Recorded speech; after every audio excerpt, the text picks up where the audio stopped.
Body in the Brambles, Secrets in the Village. Can Miss Marple see what others miss? Welcome to Echo Files. I am your host, Walter Finch. Share your location in the comments. I love knowing where our mystery travels. Let's begin. On the morning of the Blackberry Hill Harvest Fair, St. Mary Mead awoke to a sky the color of pale porcelain, streaked with the first blush of autumn. The village seemed almost too perfect, stalls being set up along the green, bunting fluttering gently in the breeze, the scent of warm bread and ripe apples drifting from the baker's cart. There was chatter and laughter, the familiar comfort of neighbors greeting one another, and the quiet bustle that came before an event long anticipated. From the churchyard, one could see the crest of Blackberry Hill rising beyond the hedgerows, its bramble-covered slopes dotted with the last stubborn blackberries of the season. Miss Marple, seated by her parlor window with her knitting in hand, watched the goings-on from across the lane. She intended to attend the fair later in the afternoon, but for now, she preferred the comfort of her tea and the soft click of her needles. She noted, as she often did, how much could be learned from a window seat. Mrs. Simpkins pausing too long in conversation with young Ted Hawthorne by the greengrocer's. Old Mr. Briggs examining a basket of apples with a suspicious scowl, and the vicar's wife darting down the lane as if late for some urgent appointment. By midday, the fair was in full swing. Stalls laden with jars of jam, knitted scarves, honeycombs, and meat pies lined the green. Children darted between games of hoop toss and the coconut shy, while the brass band played a cheerful, if slightly uneven tune. At the far edge, near the slope leading to Blackberry Hill, a group of villagers gathered for the annual blackberry pudding competition, always fiercely contested. It was there, in the midst of laughter and friendly rivalry, that the first shadow fell over the day. A shrill cry split the air, cutting through the music and chatter. Heads turned toward the base of Blackberry Hill, where a small knot of people had formed. Miss Harriet Vale, the postmistress, had stumbled back from the hedgerow, one hand pressed to her mouth. In the other, she clutched her wicker basket, its contents of berries spilling across the grass. There in the brambles, she stammered, her voice trembling. It's a man. I think he's, oh heavens. Several of the men hurried forward, parting the tangled growth. There, half hidden among the thorny bushes, lay the still form of a man in a tweed jacket, his face turned away, one arm outstretched as though reaching for something. A dark stain spread across his shirt. The murmurs began at once. Names whispered, guesses made. Some claimed to recognize him, others swore they had never seen the fellow before. Someone ran to fetch the constable. The brass band faltered to a halt. Children were hurried away by their mothers. From her place by the jam stall, Miss Marple watched with quiet interest. She made no move to join the crowd pressing closer, but her eyes were keen, taking in the smallest details. The way Harriet Vale's hands shook not just with shock, but with something like fear. The subtle exchange of glances between Ted Hawthorne and Mr. Briggs. The vicar's wife's sudden appearance on the far side of the green, as though she had been somewhere else entirely until now. The constable arrived, puffing slightly from his run, and began taking statements. Already theories flew from one villager to the next. An unfortunate accident, a quarrel gone too far, perhaps even some stranger's business turning violent. Miss Marple, however, merely sipped the last of her tea from the flask she'd brought along. She had seen enough in her life to know that people seldom told the whole truth, even in moments of shock. Sometimes, especially in moments of shock. And though the brambles of Blackberry Hill had claimed many a careless child's clothing over the years, she had the distinct feeling that this time they had snared something far darker. It would be unwise, she thought, to take anyone's word at face value today. If you like, I can move straight into the next section where the gossip and speculation ripple through St. Mary Mead. Setting the tone for the web of secrets Miss Marple will quietly untangle. The constable's notebook fluttered in the breeze as he tried to make order from the tangle of voices around him. Names were offered and retracted, descriptions contradicted and embellished. And like a slow tide, the crowd inched back from the brambles with the uneasy decorum particular to English villages confronted by something unseemly.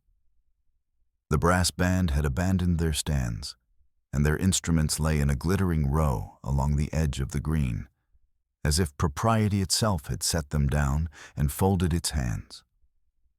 The baker's cart remained, absurdly, the brightest thing in sight, its sugared buns untouched under a dusting of flour that looked alarmingly like frost.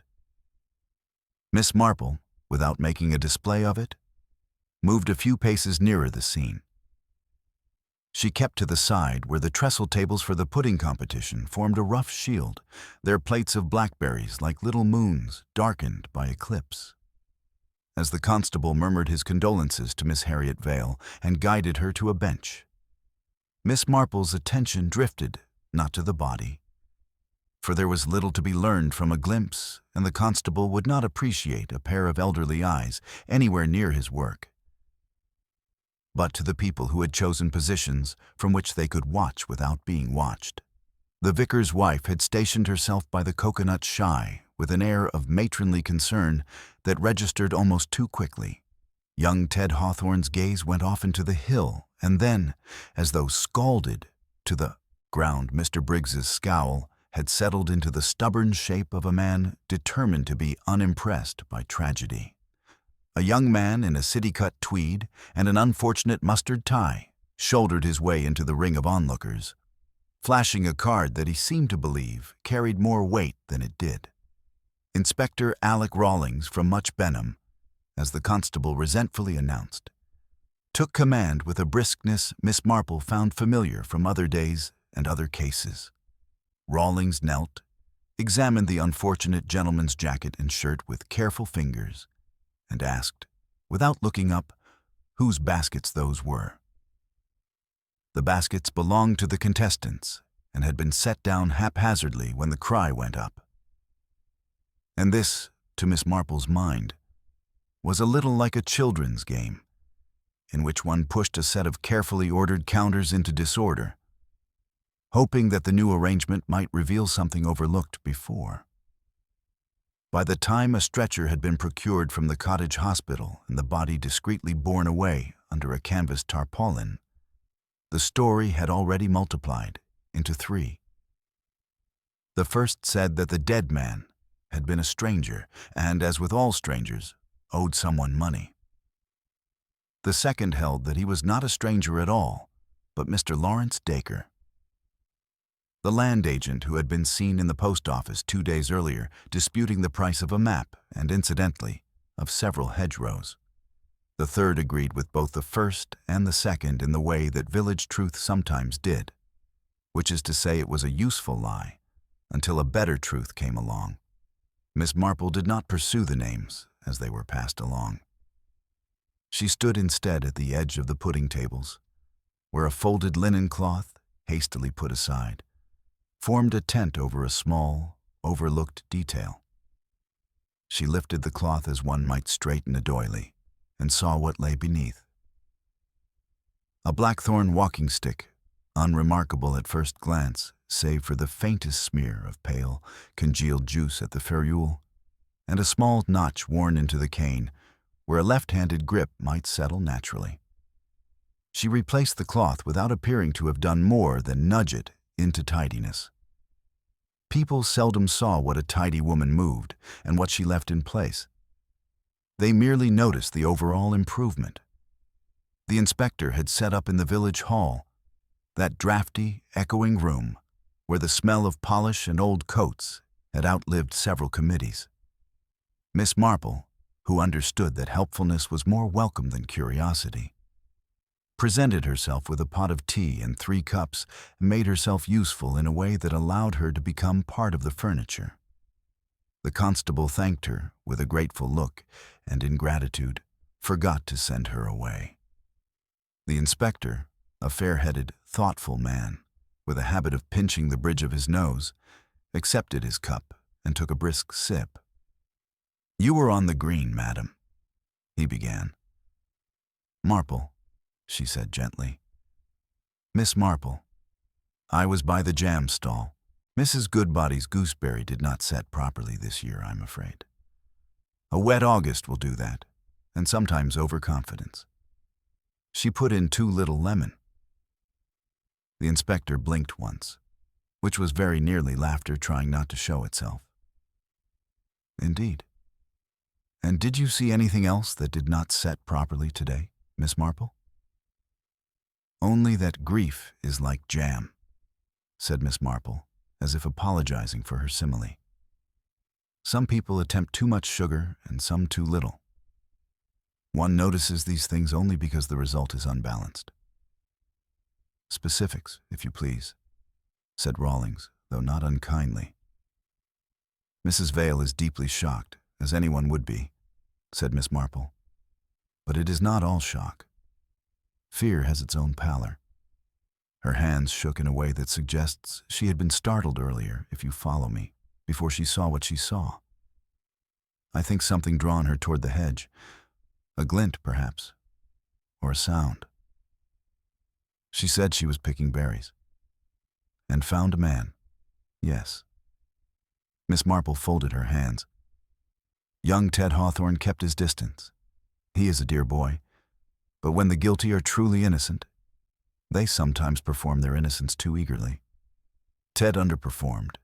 He did not protest, nor did he ask questions. He put his hands in his pockets and studied his shoes."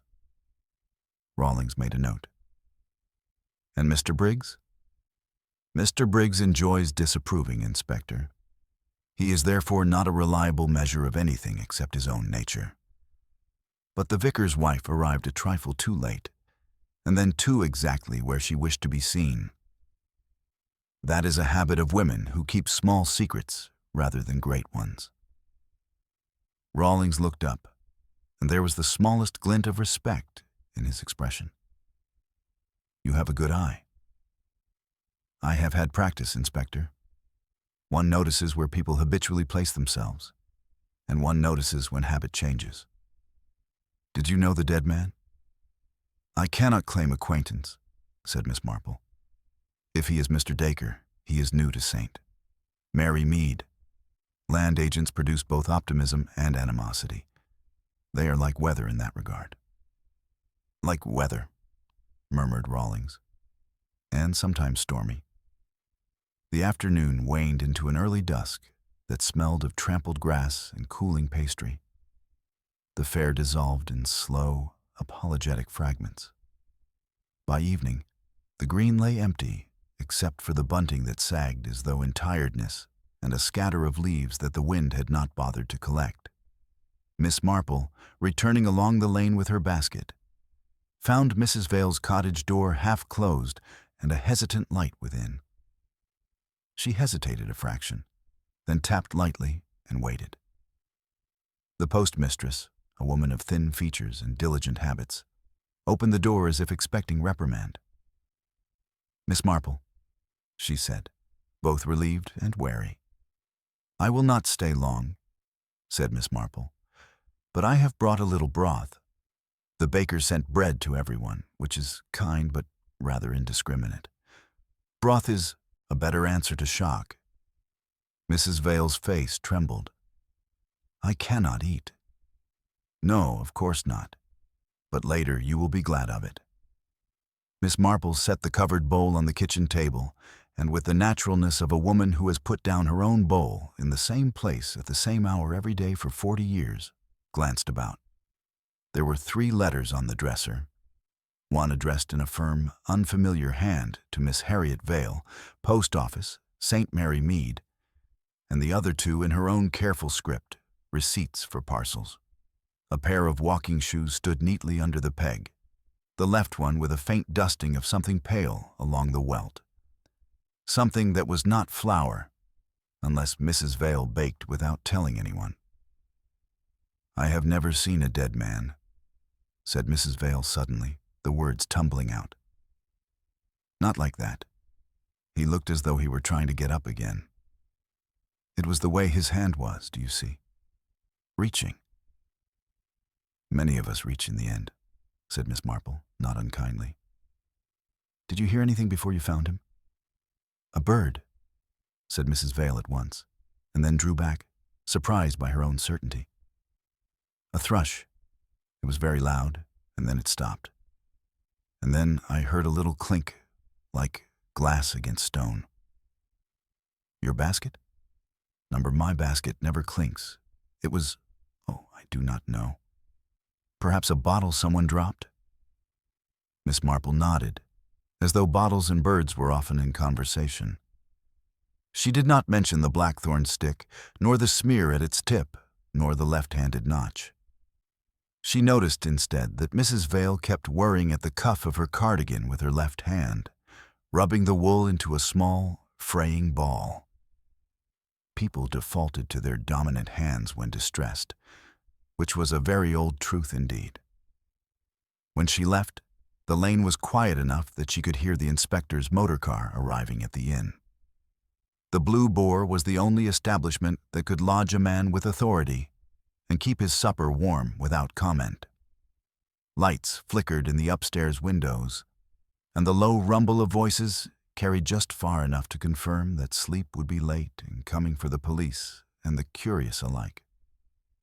Miss Marple paused at her gate and looked up at Blackberry Hill, now a darker shape against a sky streaked with a few last threads of color. Blackberry canes, when heavy with fruit, bow toward the earth. One might say the hill was curtsying, though to whom it could owe such a gesture she could not yet guess. She went inside, lit her lamp, and set her knitting aside. There were small tasks to be done in the way of thought, which were best accomplished with the aid of a tidy drawing room and her old address book. The address book contained underlined names, penciled notes, and a system of stars and crosses that made sense only to the woman who had invented it. Miss Marple turned to the page for Much Benham and found, with a pleased little sound, the name of a Mrs. Cartwright, née Iris Potter, who had once written to her about committee minutes and the dangers of allowing certain men to take charge of funds. Mrs. Cartwright's husband was a surveyor. Surveyors spoke to land agents. Land agents spoke to everyone who mattered and to a number who did not.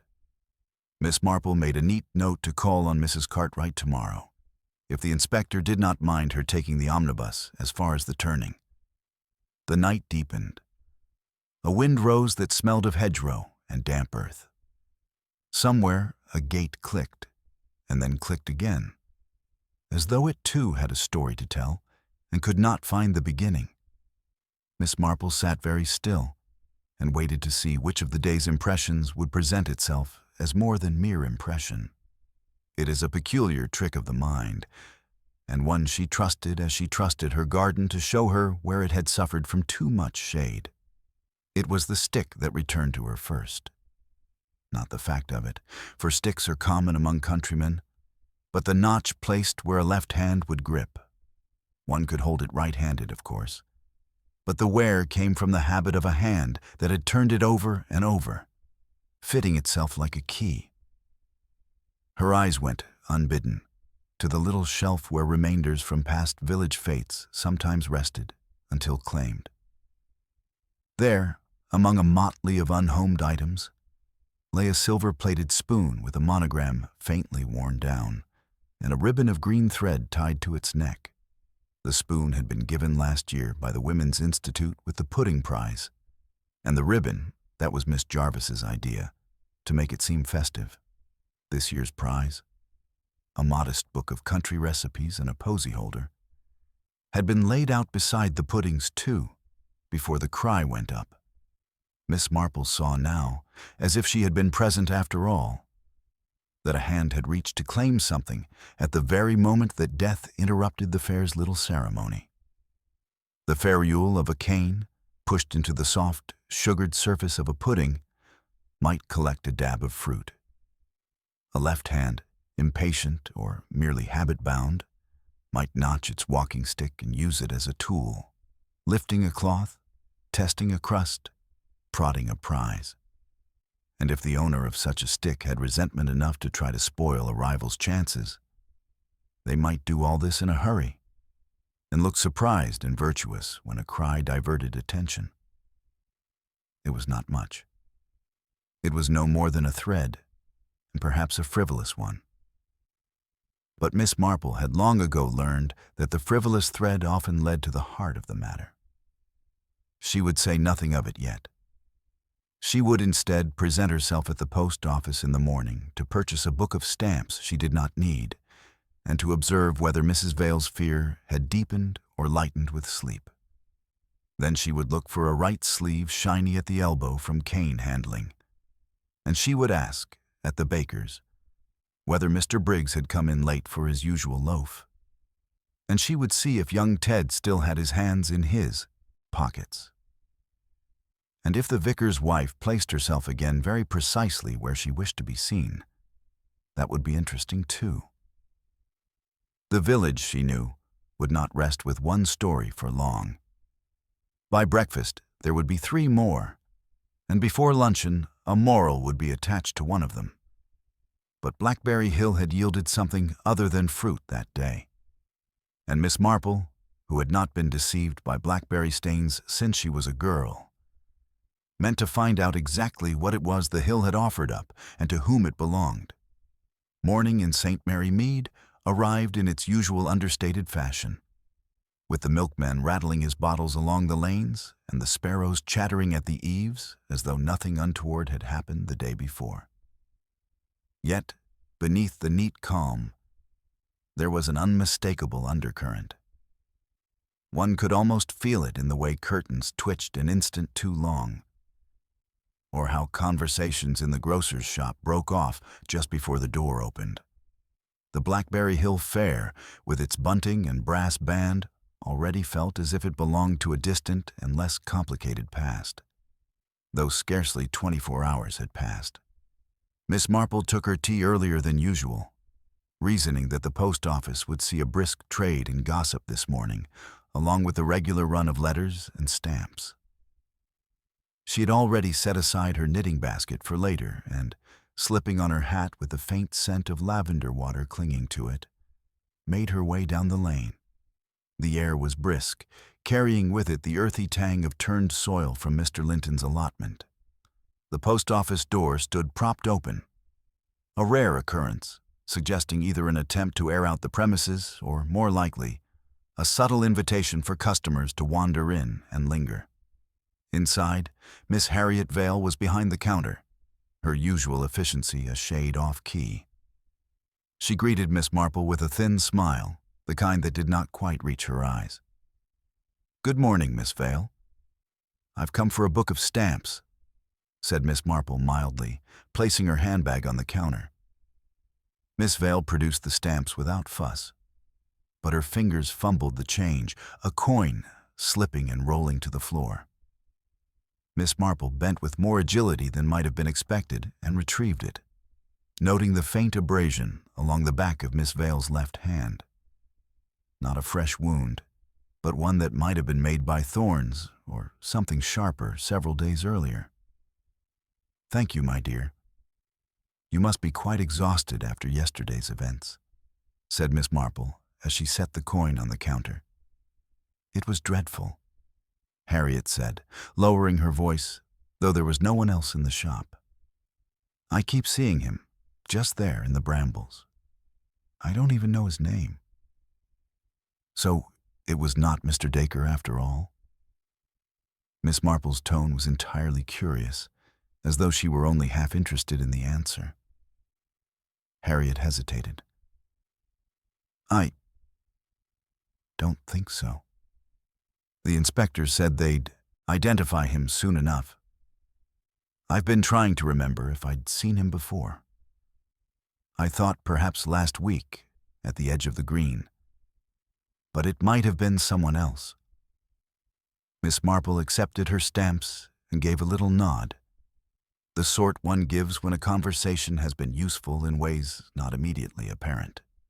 She stepped aside just as Mrs. Weatherby bustled in, her large handbag knocking the counter, and left the two women to their inevitable, whispered exchange. From the post office, Miss Marple strolled toward the baker's. Mr. Briggs was inside, buying what he declared was the only decent cottage loaf in the county. His voice carried easily over the sound of the slicing machine. "Terrible business yesterday," he was saying to Mrs. Goodbody, who had come in for a scone. "If you ask me, it's what comes of letting strangers into decent villages. You never know what they're up to." Mrs. Goodbody tutted. "Well, there's been no trouble at the fair in all the years I've been baking. Until now." Miss Marple waited until Mr. Briggs turned, loaf under his arm, and gave him her usual pleasant greeting. She noticed, in the brief moment his jacket sleeve shifted, a faint polish along the fabric near the elbow, exactly where it might shine from regular contact with a cane. On the way back to her cottage, she passed the vicarage. Mrs. Price, the vicar's wife, was at the gate, adjusting a climbing rose with more fuss than the task required. She spotted Miss Marple and waved her over. "Awful, simply awful," she began before Miss Marple could speak. "And the fair ruined, though I suppose we must be thankful the children didn't see too much. Poor Harriet Vale. I've been meaning to call on her, but one doesn't want to intrude."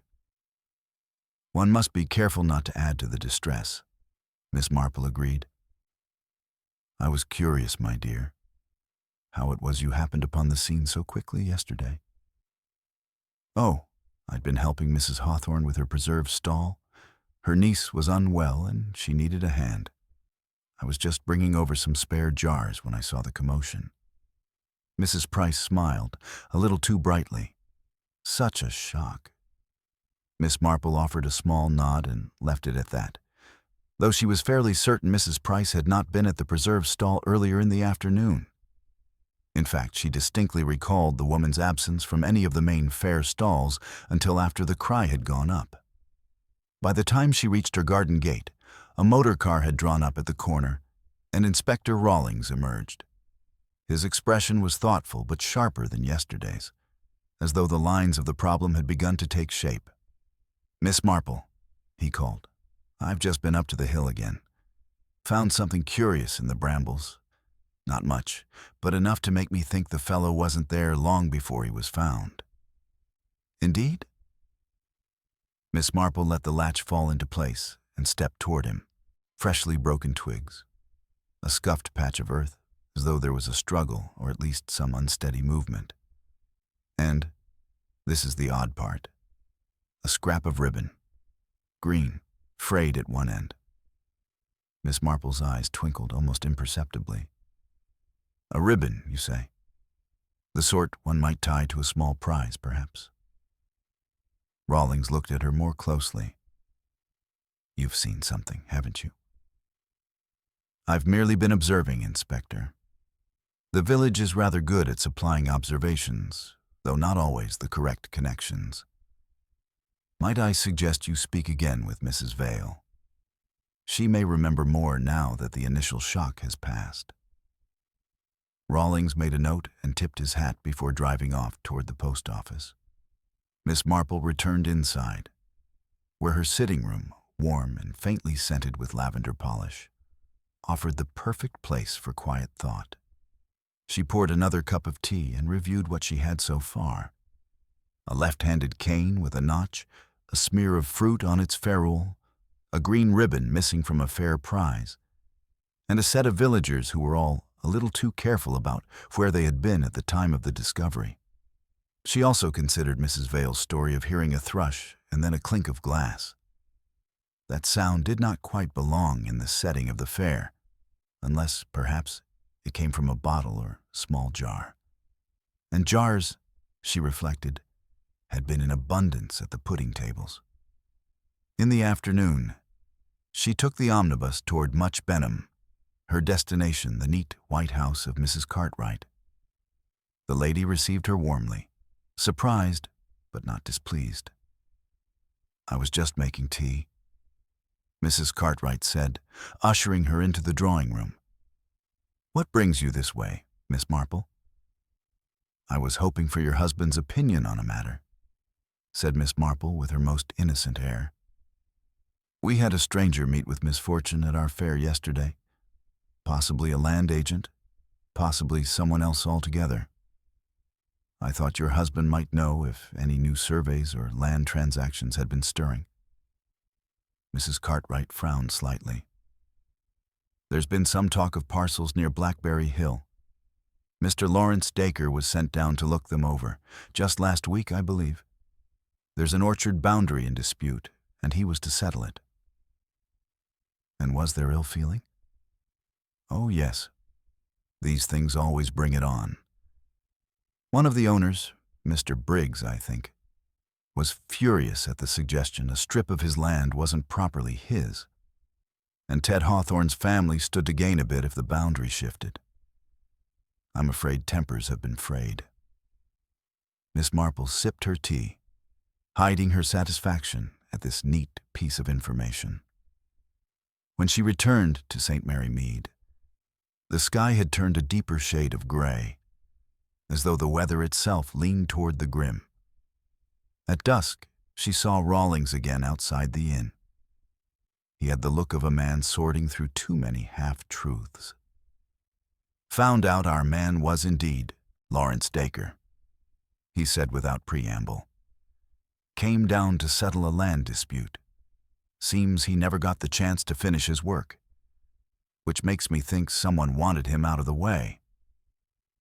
"And disputes," said Miss Marple softly, "often bring out old grievances that have nothing to do with the matter at hand." Rawlings gave her a measuring look. "You've something on your mind, Miss Marple. Only that in a village like ours, Inspector, the truth is seldom a single thread. It's more like blackberry bramble. If you pull at it carelessly, you end up scratched and no nearer to the fruit." And with that, she bade him good evening, leaving him to consider just how many scratches he might get before this was over. The following morning dawned pale and unsettled, a thin mist hanging low over the hedgerows and curling like cigarette smoke along the lane toward Blackberry Hill. It was the sort of morning that made sounds carry farther than they should. The rattle of the milk cart, the clink of the church gate latch, even the faint bark of a dog from the far side of the green seemed unnaturally distinct.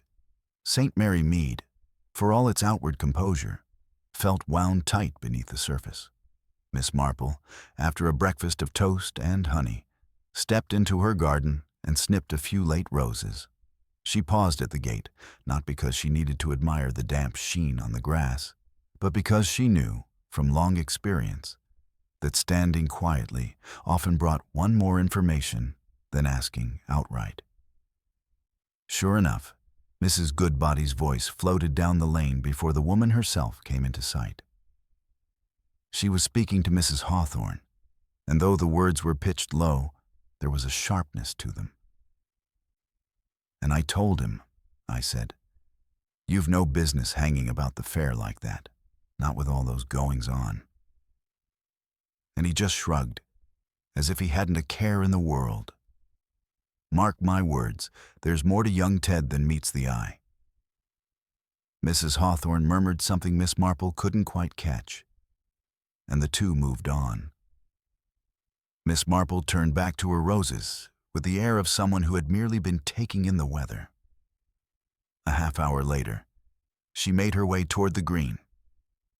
The bunting from the fair had been taken down, leaving only a few stray ribbons fluttering from the posts.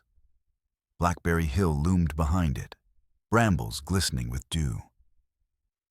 Inspector Rawlings was there already, speaking with the constable near the hedge where Dacre's body had been found. He saw Miss Marple and beckoned her over. Morning. Thought I'd see if the light showed anything we missed. There's still a trampled path through the grass leading from the pudding tables to this spot.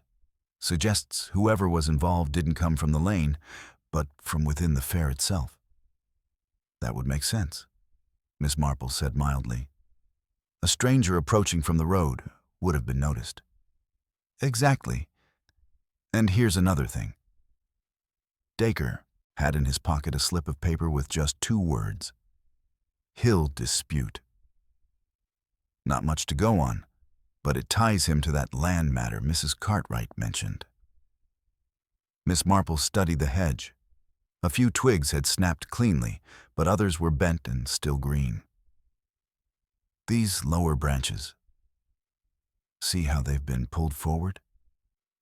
That's not from someone pushing through. That's from someone standing here, leaning in. Perhaps speaking to someone on the other side. Rawlings followed her gaze. Meaning the meeting could have been planned. Or at least not wholly unexpected, she replied. By mid-morning, the village hall was once again pressed into service as an impromptu interview room. One by one, Rawlings called in those who had been on the green at the time of the discovery. Miss Marple, who had brought along her knitting under the pretext of delivering a woolen scarf for the vicarage jumble sale, positioned herself on a chair in the corner. The inspector had not asked her to stay, but neither had he sent her away. Ted Hawthorne came first. He shifted in his seat, hands buried deep in his pockets. You were near the pudding tables, Rawlings said. What did you see? Nothing much, Ted muttered. I was just walking about. Heard Miss Vale shout and went to see what the fuss was. Miss Marple's needles clicked softly. You weren't with anyone? Ted glanced at her, then shook his head. Number just me. Yet Miss Marple noticed a faint line of scratches along the back of his right hand, the sort blackberry thorns might leave if one reached too hastily into the brambles. Next came Mr. Briggs, his scowl firmly in place. I told you before, Inspector, I didn't see a thing until I heard the commotion. I was at the apple stall, and that's the truth of it. Rawlings flipped a page in his notebook. And before that? Briggs hesitated. Might have walked by the pudding tables, just to see if anyone had done better than last year. Mrs. Goodbody's was too runny again, waste of good berries. Miss Marple said, And did you see the prize on display? Aye, a silly little book in a posy holder. Nothing worth fussing over. But his eyes flickered, almost involuntarily, toward the inspector's desk, where the green ribbon lay. When Harriet Vale was called, she seemed paler than the day before. I've told it all, she said. I was picking berries for the competition and saw him there, dead. I screamed, and that's when everyone came. You were alone? Rawlings asked. Yes.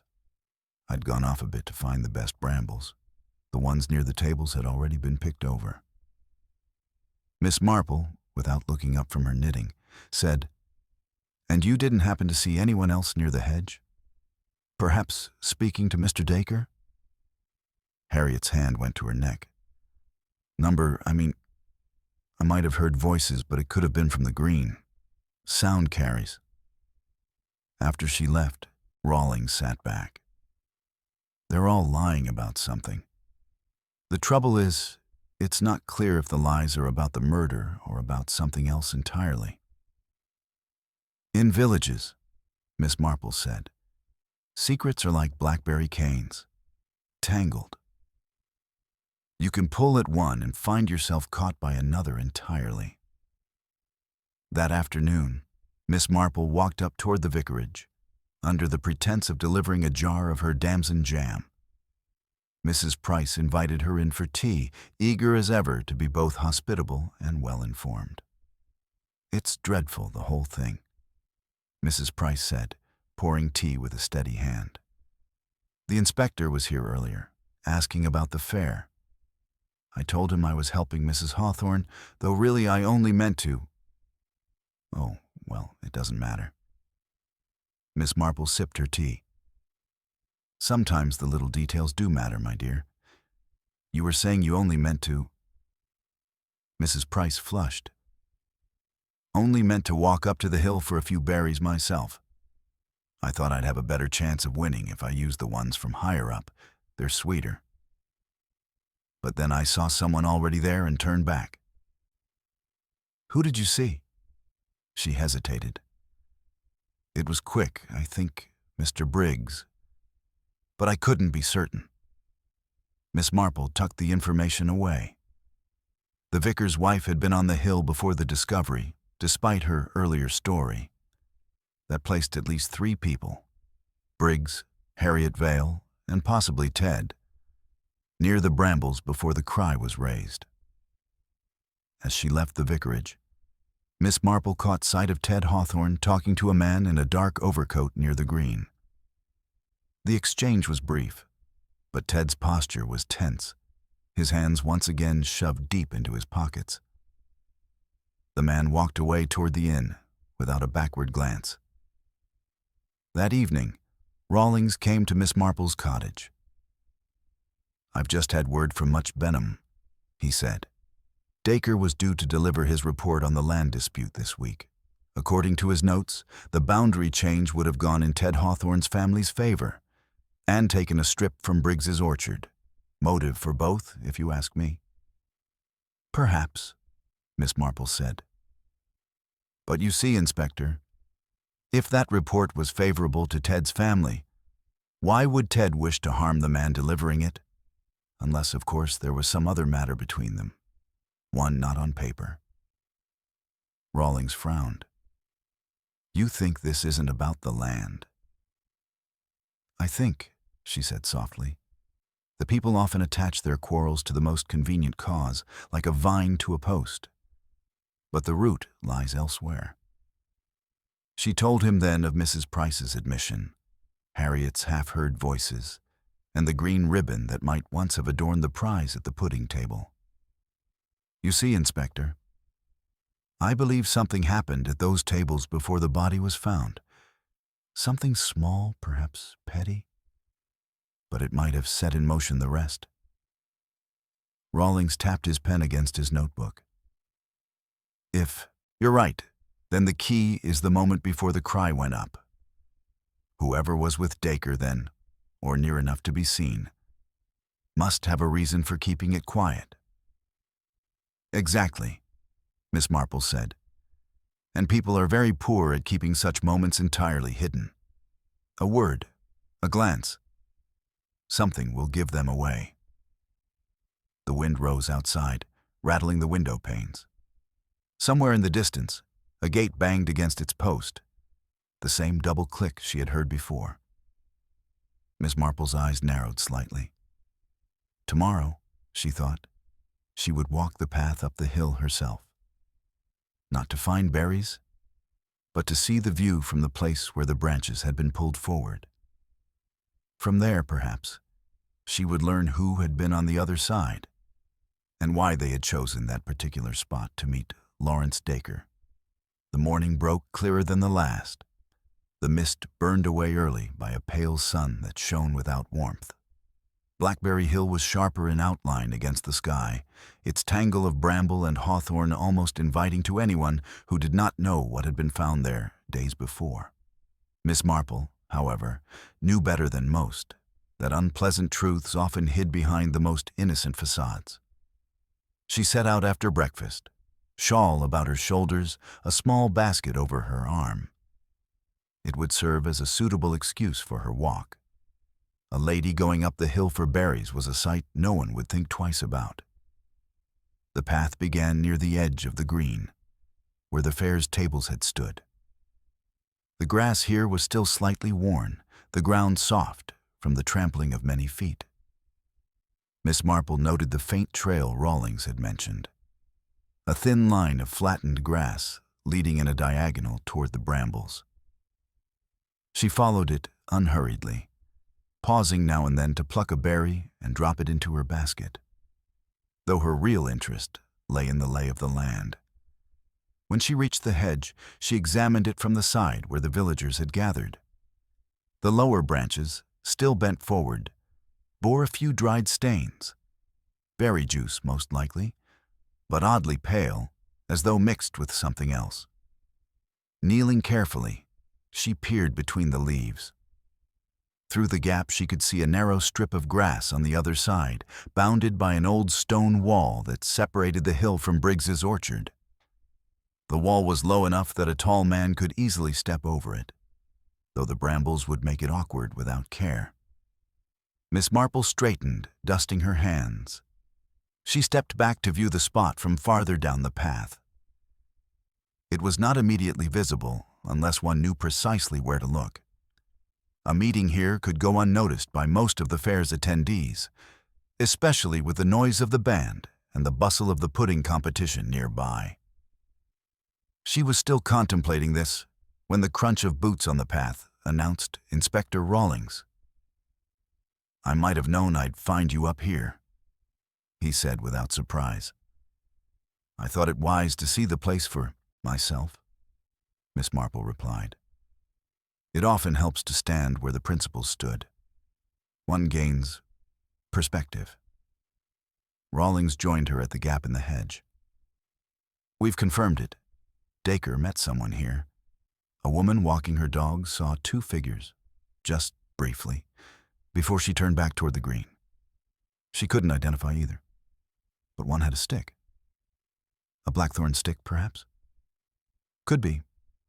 And there's more. Dacre's watch is missing. We've searched the area. Nothing. If it was taken, we've no idea why. It wasn't valuable enough to pawn." "Sentiment is often a stronger motive than money, Inspector," Miss Marple murmured. "And sometimes sentiment is tied to guilt." They walked back toward the village together. On the green, Mrs. Goodbody was inspecting her shopping list outside the grocer's, and Briggs stood nearby, speaking in low tones to Ted Hawthorne. When the two men saw Rawlings and Miss Marple approach, their conversation broke off abruptly. Rawlings paused, eyeing them both. "Morning. Still thinking about that land dispute, Mr. Briggs?" Briggs's mouth tightened. "I've said my piece. That man came to stir trouble. Now he's gone, and perhaps we can have some peace." Ted said nothing, his gaze fixed somewhere over Rawlings' shoulder. Miss Marple noticed his right hand was bandaged now, an odd choice, for scratches she'd seen were not severe enough to require it. Later that day, Miss Marple took her customary seat by the window with her knitting. From here she could see most of the lane, and today her patience was rewarded. Mrs. Price came down from the vicarage, glancing around before slipping into the post office. Not 5 minutes later, Harriet Vale emerged, a paper parcel in hand, and walked briskly in the opposite direction, toward Blackberry Hill. Intrigued, Miss Marple rose, collected her hat, and followed at a discreet distance. Harriet's pace slowed as she neared the base of the hill. She glanced back once, then turned off the main path toward the orchard side. There she crouched briefly near the hedge, reaching into the brambles. When she straightened, her hands were empty. Miss Marple waited until Harriet had gone before approaching the spot. Pushing aside the brambles, she saw a shallow hollow in the grass, partly concealed by leaves. Nestled within was a man's wristwatch, its face cracked, the strap frayed. She did not touch it, merely noted the initials LD engraved on the back. That evening, she sent a note to Inspector Rawlings, requesting a private word. He arrived just after supper, and she told him what she had seen. "You think she was hiding it?" Rawlings asked, frowning. "I think," Miss Marple said, "that she was returning it. There's a difference. Hiding suggests she feared it being found at all. Returning suggests it belonged somewhere she believes it should never have left." Rawlings considered this. "And you think she's, protecting someone?" "Very likely. and I should imagine that someone is not herself. Harriet Vale is a sensible woman, but she has a soft spot for certain types of young men who remind her of missed opportunities. You mean Ted Hawthorne? Miss Marple smiled faintly, but said nothing. The next day brought another ripple to the quiet pond of the village. Briggs was seen in a heated exchange with Mrs. Price outside the church. Their voices were low, but the tension was obvious. Mrs. Price's cheeks were flushed, and Briggs stalked away without his usual curt nod to passers-by. Miss Marple, hearing of it from the milkman, began to suspect that the web was tightening. The land dispute had given both Briggs and Ted potential motives. But the green ribbon, the pudding tables, and Harriet's actions pointed to a smaller, pettier quarrel that might have spiraled into something far worse. That afternoon, she visited the vicarage with a tin of shortbread. Over tea, she steered the conversation gently toward the fair. Mrs. Price, perhaps eager to defend herself against unseen accusation, spoke more freely than she intended. I only went up the hill for a moment, you understand.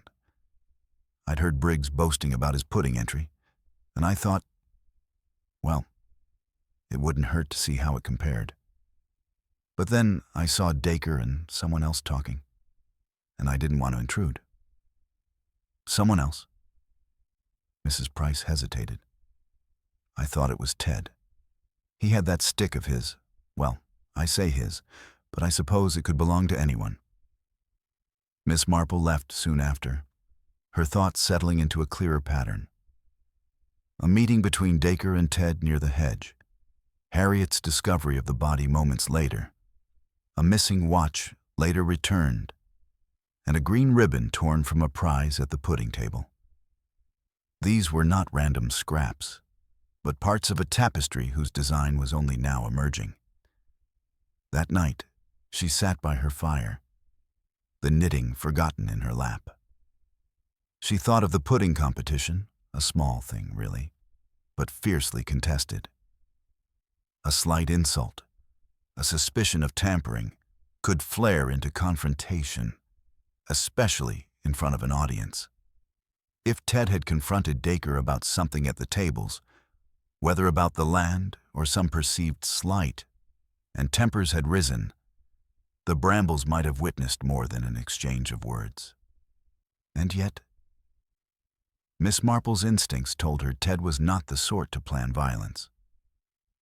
No, his role was more likely tangled in loyalty, foolishness, or fear, elements that could drive a young man to hide what he knew or allow someone else to hide behind him. The fire popped softly in the grate. Outside, the wind shifted, bringing with it the scent of damp leaves from the hill. Somewhere, a gate clicked twice in the night. Miss Marple's eyes narrowed. That sound again, the sound that had been present, unremarked, on the day of the fair. Perhaps it was time to see whose gate it was, and what lay beyond it, before the Brambles closed entirely over the truth.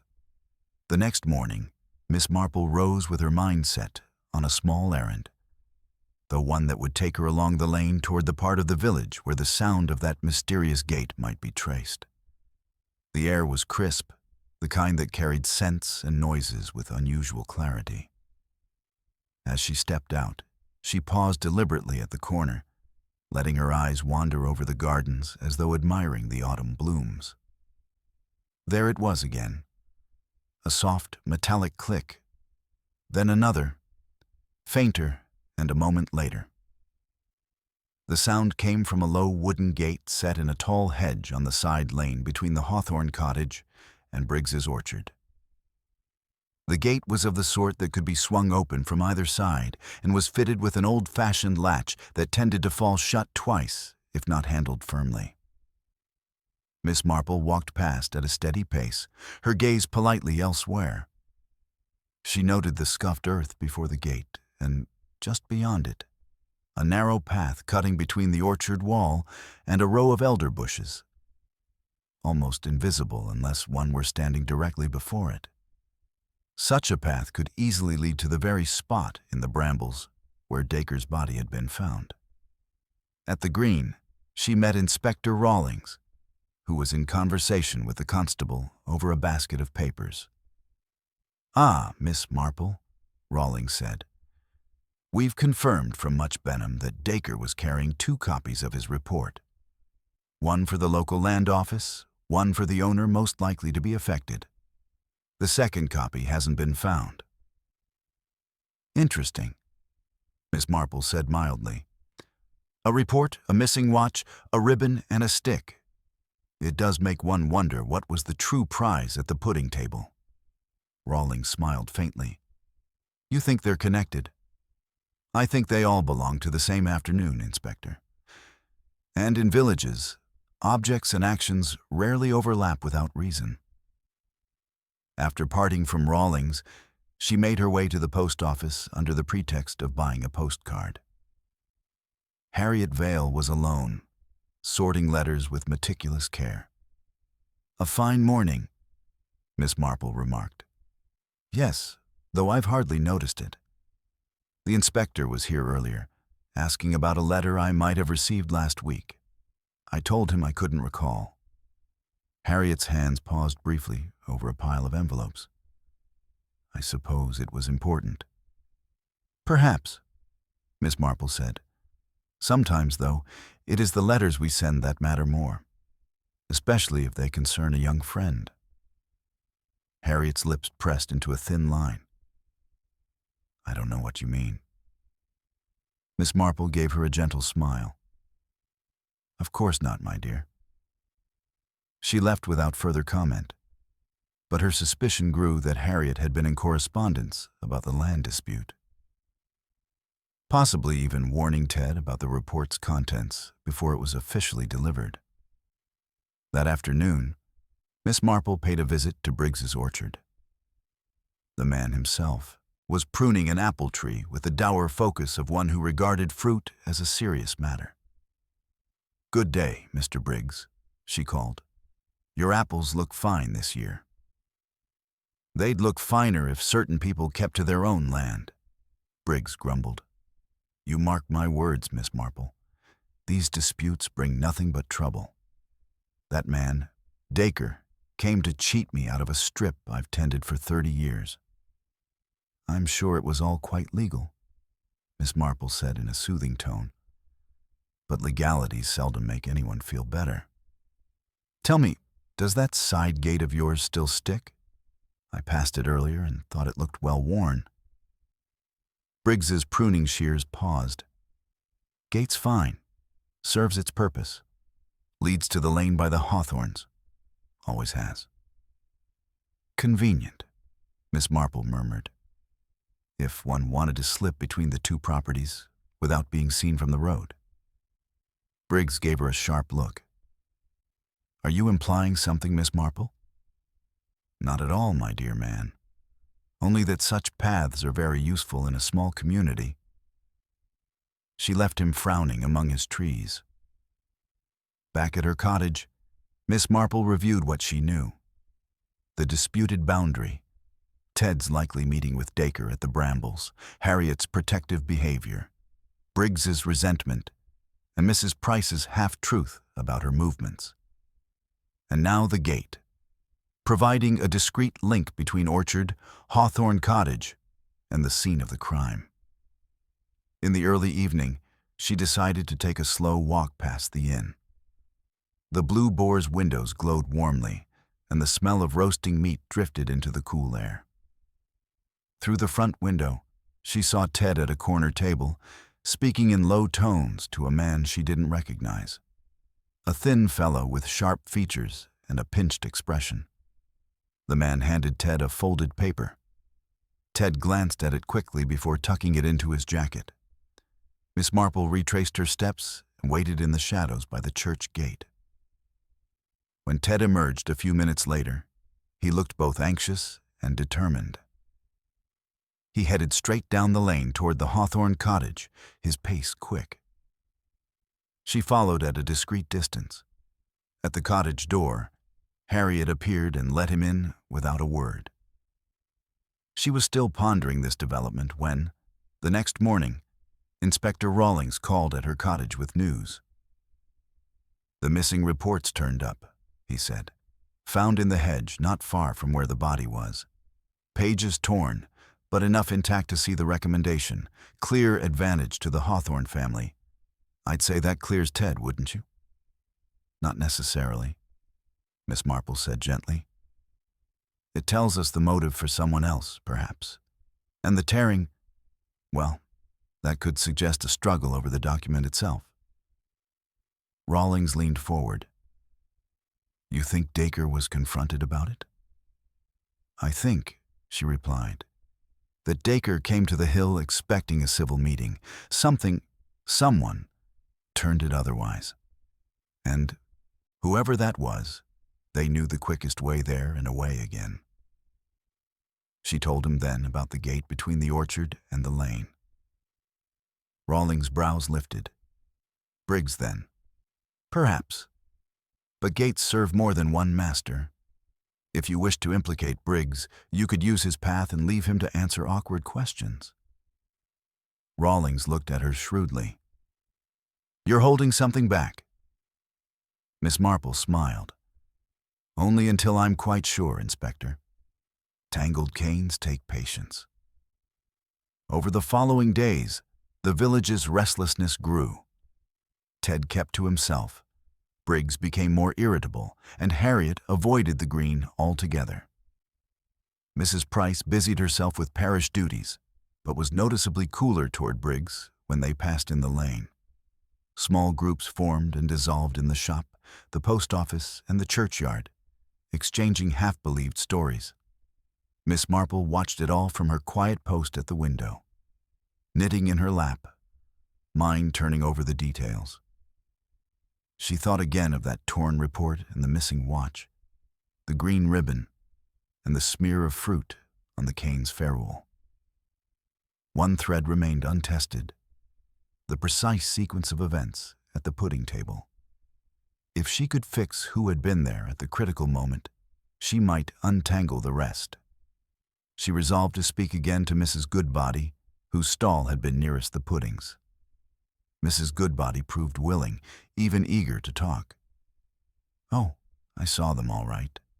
Briggs came by pretending to admire the entries, though he was really checking the competition. And Ted was there too, leaning on that stick of his. Then Dacre arrived, and they all had a few words. Nothing loud, but you could feel the edge in it. Next thing I knew, Ted walked off toward the hill, and Dacre followed. And Briggs? He hung about a moment, then went the other way. But he looked fit to burst. Miss Marple thanked her, the pattern settling more firmly in her mind. She now had a sequence. Words at the pudding table, Ted leading the way, Dacre behind, Briggs peeling off. Yet Briggs could still have reached the meeting point by the quicker orchard gate if he wished. Harriet's arrival moments later, the watch gone, the ribbon torn. It all fitted if one allowed for a sudden change of plan. That night, as she set aside her knitting, Miss Marple thought of blackberry brambles, how they hooked into one another, how a tug in one place could shake leaves several feet away. The murder on Blackberry Hill, she suspected, had begun not with a land dispute at all, but with something far smaller and meaner, yet perfectly capable of cutting as deeply. The trick now was to coax the truth into the open without getting scratched herself. If she was right, the person she had in mind would not resist a chance to boast of their cleverness, provided they thought the danger had passed. And Miss Marple, in her quiet way, intended to give them exactly that chance. 2 days later, the village had begun to drift back into something resembling routine, though the routine was thinner, more brittle, like porcelain that had been mended but would never be quite the same. People still spoke of Dacre's death, but now in the resigned tones used for unpleasant weather, something to be endured rather than examined. The police inquiries had quietened to occasional visits from Inspector Rawlings, and it was generally assumed that if the culprit had not yet been found, the matter must be more complicated than anyone cared to admit. Miss Marple, however, did not share the village's inclination to let the matter fade. She had reached that stage in her thinking where the threads of the case were no longer separate, but forming a faint pattern, one she could nearly see if she resisted the urge to pull at it too soon. She had been turning over in her mind not only the events on Blackberry Hill, but also the days leading up to them, particularly the undercurrents at the pudding competition and the curious behavior of certain villagers afterward. It was on Thursday morning, while watering her late chrysanthemums, that she saw Mrs. Price crossing the lane in the direction of the orchard path. The vicar's wife was dressed for visiting, hat, gloves, a small basket over her arm, and she moved with the brisk purpose of someone who knew exactly where she was going. Miss Marple noted the way Mrs. Price glanced up and down the lane before slipping through the gate that led to the strip between the orchard wall and the elder bushes. The same gate, Miss Marple thought, that clicked twice in the wind at night. She did not follow immediately.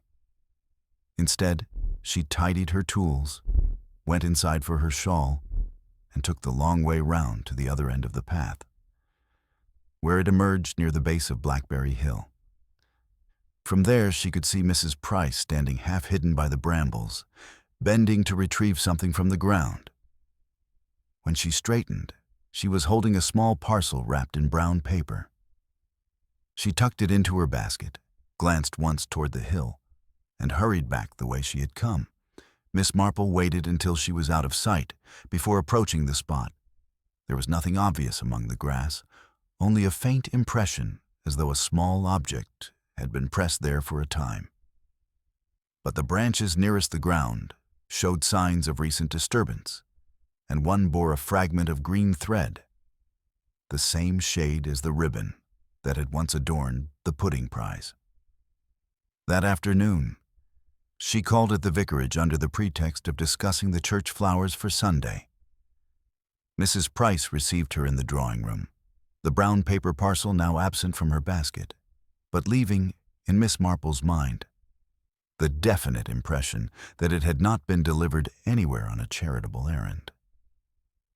"I hear the inspector has been making progress," Mrs. Price said with a smile that seemed just a little too bright. "It will be such a relief when the whole affair is settled." "I dare say it will," Miss Marple replied, adding in her mildest tone, "and such a comfort when one can return borrowed items without awkwardness." Mrs. Price blinked. "Borrowed? Oh, you know how it is. Something taken in the moment, perhaps without thinking, intended only to be examined and then put back. But the timing of such returns can be so delicate." Mrs. Price busied herself with a teapot, but the faint color in her cheeks betrayed her. Miss Marple let the subject drop, certain she had brushed against a truth, even if she could not yet see the whole of it. The next morning brought an unseasonably sharp wind, and with it, Inspector Rawlings on her doorstep. "Miss Marple," he said, stepping inside, "we've had an odd development. The missing watch has turned up, placed neatly on the doorstep of the police station before dawn. No note, nothing to say where it came from, and the strap's been mended with green thread." Miss Marple's eyes lit briefly, though she kept her tone even. "Green thread, Inspector? How very particular. And such a pity you can't ask the thread where it came from." "It narrows the field," Rawlings said. "We know who had green ribbon at the fair." "Yes," Miss Marple agreed. "But ribbon can change hands so easily, can it? I've always thought the more telling question is who had reason to mend the strap at all." He gave her a sharp look. "You've got someone in mind." "I have a few possibilities. But if you'll indulge me, Inspector, I believe we might encourage our culprit to tell us themselves." By late afternoon, the plan was in place. Rawlings had let it be known, casually but with just enough precision, that the police had discovered a clear clue linking the killer to the scene, and that they would be examining all competition entries from the pudding table for traces of fruit and fabric fibers. It was, in truth, more theater than substance. But Miss Marple knew the value of theater in drawing out guilt. The following day, under the guise of returning borrowed tins to the Women's Institute, Miss Marple stationed herself near the village hall. From her vantage point, she could see who came and went, and more importantly, how they carried themselves. Briggs arrived first, surly but curious, lingering by the door until the constable waved him inside. Ted Hawthorne came next, his face pale, eyes fixed on the ground. Mrs. Price followed soon after, her usual composure slightly frayed, though she greeted everyone with a bright nod. It was Harriet Vale who caught Miss Marple's attention. The postmistress slipped in quietly, as though hoping not to be noticed, and when she emerged, she looked not relieved but unsettled, her eyes darting toward the lane that led to the hill. Miss Marple waited until the others had gone before making her own way home, her mind ticking over. Harriet, she suspected, had not been to the hall for anything to do with puddings. She had been there to see if the clue might point toward someone she wished to protect. That evening, Rawlings came to her cottage. "We've stirred the pot, all right." Briggs complained loudly about wasted time. Ted kept his head down. Mrs. Price was all politeness. But Harriet Vale, she was nervous. Miss Marple nodded. "She has been from the beginning. She's hiding something, though not for her own sake. I believe she saw more than she's told you. But to make her speak, we must show her that silence is more dangerous than truth." The next morning, Miss Marple put the final part of her plan into motion. She visited Harriet at the post office and, in the midst of polite conversation, mentioned, quite casually, that she had seen Mrs. Price near the orchard path on the day before the watch was returned. "I can't imagine what she was doing there," Miss Marple said, "unless she had something to put back." Harriet froze, her fingers tightening on the stack of envelopes she was holding. "Why would you say that?" she asked, her voice barely above a whisper. "Oh, just a thought," Miss Marple replied. "But if Mrs. Price was involved, then anyone protecting her might find themselves blamed instead. One can't be too careful, you know." That afternoon, Harriet arrived at Miss Marple's cottage, pale but resolute. "I can't keep it to myself any longer," she said. It wasn't Ted. He met Dacre at the hill, yes, but only to warn him that Briggs was furious and might try to sabotage the competition as a way of getting at him. They argued about the land for a minute, but then Ted left. I saw Mrs. Price go through the orchard gate just after, and when I went up a few minutes later to gather berries, Dacre was already on the ground. "Why didn't you tell the inspector?" Miss Marple asked gently. "I thought, she's the vicar's wife, and it seemed so petty. A quarrel over puddings, of all things. I thought if I kept quiet, it might blow over." "But it didn't," Miss Marple said, "and now you've given us the last piece we need." That evening, she relayed Harriet's account to Rawlings, who listened with growing comprehension. "So, Mrs. Price confronted Dacre at the hill. Over the puddings?" "Over the puddings and the land," Miss Marple corrected. "She had promised a friend, Briggs, I suspect, to make sure Dacre's opinion of his rival's entry was less than favorable. But when Dacre refused, tempers flared. The stick was used in anger, and the fall into the brambles did the rest." Rawlings sat back. "And the watch?" "A trophy at first, perhaps, then a liability, mended with ribbon because the strap broke in the struggle, returned when she realized the police might be closing in. Rawlings looked at her with a mixture of admiration and exasperation. "You make it sound so simple." "It is simple, Inspector," Miss Marple said. "Human nature always is, once you untangle the canes." But in her mind, she was already thinking of the next morning, and the quiet, decisive conversation she intended to have with Mrs. Price before the inspector's formal visit. Sometimes, after all, the truth was best delivered by a neighbor over tea rather than under caution in the village hall. The next morning, St. Mary Mead awoke to a cold brightness, the sort of light that shows every cobweb in a corner and makes the edges of frost glitter like glass. Miss Marple dressed a little earlier than usual, fastening her brooch with the air of one who has a specific purpose in mind. She intended to speak with Mrs. Price before the inspector came calling, and in such matters, timing was everything. The vicar's wife answered the door with her usual polite warmth, though her eyes seemed slightly guarded. "Miss Marple, what a pleasant surprise." "Do come in, though I'm afraid the vicar has gone into much Benham this morning." "Oh, I came to see you, my dear," Miss Marple said, stepping into the hallway with an approving glance at the polished umbrella stand. "I thought we might have a word about the church flowers, and perhaps, while the kettle boils, about other matters." Mrs. Price's smile wavered just enough for Miss Marple to notice. In the drawing room, the fire was already laid, and the scent of beeswax polish lingered. Miss Marple took a seat where she could see the small sewing basket on the side table.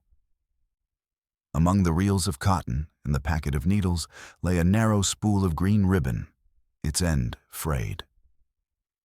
"You do keep your work so neat," Miss Marple said, nodding toward the basket.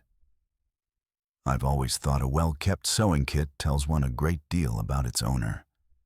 That ribbon, quite the same shade as the one for the pudding prize at the fair, isn't it?" Mrs. Price hesitated. "It may be. I keep scraps for mending. Old habits, you know."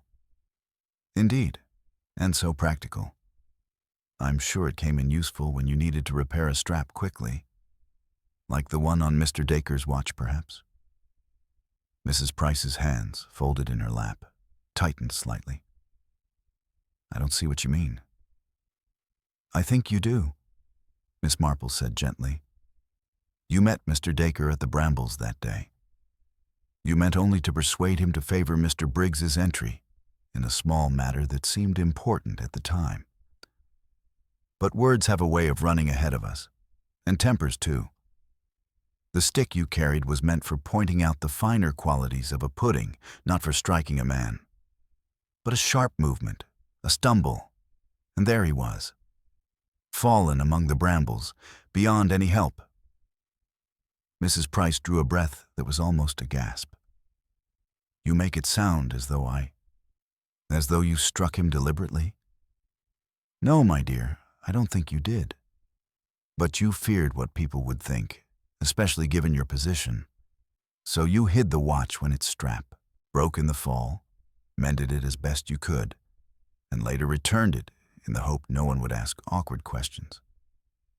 The trouble is, guilt, whether for accident or intent, has a way of showing itself in the smallest acts." For a moment, Mrs. Price said nothing. Then, with a suddenness that suggested long strain, she leaned forward. "It wasn't supposed to be like that. I'd promised Briggs I'd at least make sure Dacre didn't give Ted an unfair advantage. He thought Ted's pudding was being praised too much. I went up there to speak to Dacre quietly. We argued. He was dismissive, almost mocking. I reached out with the stick to make him look at me, and he turned sharply. I don't know if I tripped him or if he lost his footing, but he fell. I could see the blood on his shirt. I didn't know what to do." Miss Marple listened without interrupting, her face calm. "You did what many would do. You tried to tidy away what you thought might incriminate you, but the truth always leaves its trace, even if it hides in the brambles for a while. Mrs. Price's eyes brimmed. Will they believe it was an accident? That will depend on how you tell it, and on the inspector's judgment. But I shall say that you spoke to me frankly before you spoke to him. That counts for something. By the time Miss Marple left the vicarage, Inspector Rawlings was arriving. She met him at the gate and, with a small nod, let him know the ground had been prepared. "You'll find Mrs. Price ready to talk," she said. "Best keep the questions plain." Later that afternoon, word spread quietly that the police had concluded their inquiries. Mrs. Price would give a statement, and no formal charge would be brought. The death would be recorded as accidental. Briggs, though privately disappointed that no one would be punished on his behalf, was heard to remark that these things happen when people meddle. Ted Hawthorne, for his part, seemed to shed a visible weight and was soon back to helping his uncle with deliveries. Harriet Vale returned to her post office counter with her old steadiness, though Miss Marple noticed she still glanced toward the hill now and then. Yet for all the official closure, the village had not quite finished with the matter. At the Women's Institute meeting the following week, the pudding competition came under unexpected scrutiny.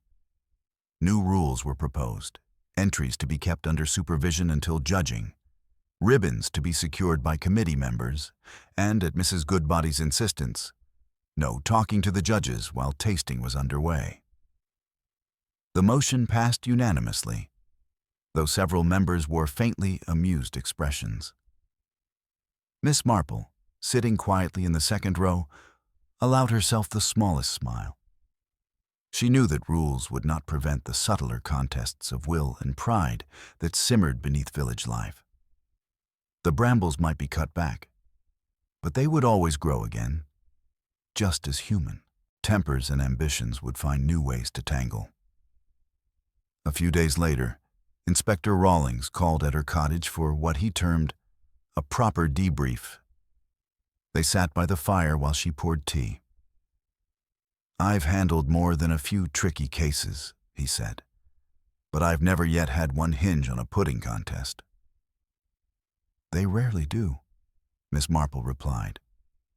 "But the principle is the same, whether over puddings or property.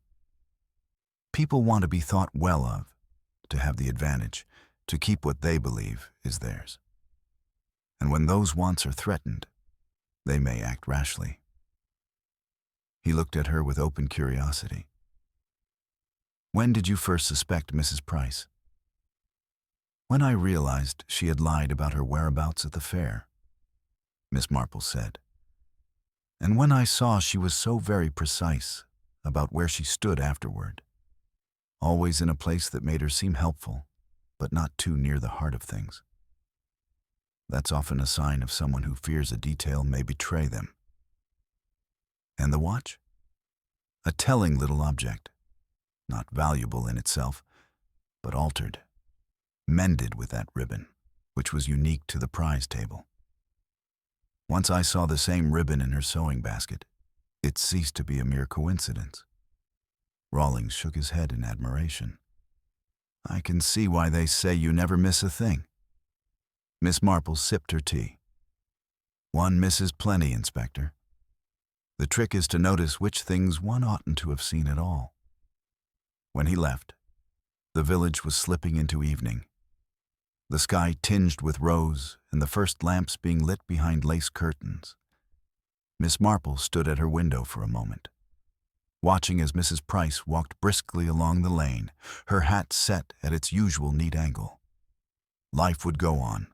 The brambles would flower and fruit again next year, and the fair would return with its games, music, and rivalries. She returned to her chair, picked up her knitting, and thought, not without a certain satisfaction, how much a blackberry cane resembled human nature.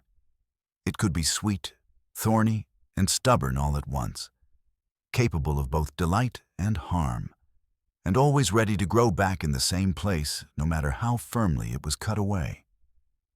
And as with human nature, the surest way to deal with it was to handle it carefully, with patience, and always with an eye for the snags.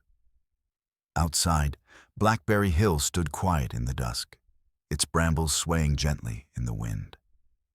No one passing by would guess that just days before, it had been the stage for quarrels, secrets, and a death. But Miss Marple, sipping her tea, knew that in St. Mary Mead, even the quietest hills sometimes had the sharpest stories to tell. The autumn days that followed were the sort that might have convinced an unknowing visitor that St. Mary Mead had never heard of quarrels or sudden deaths.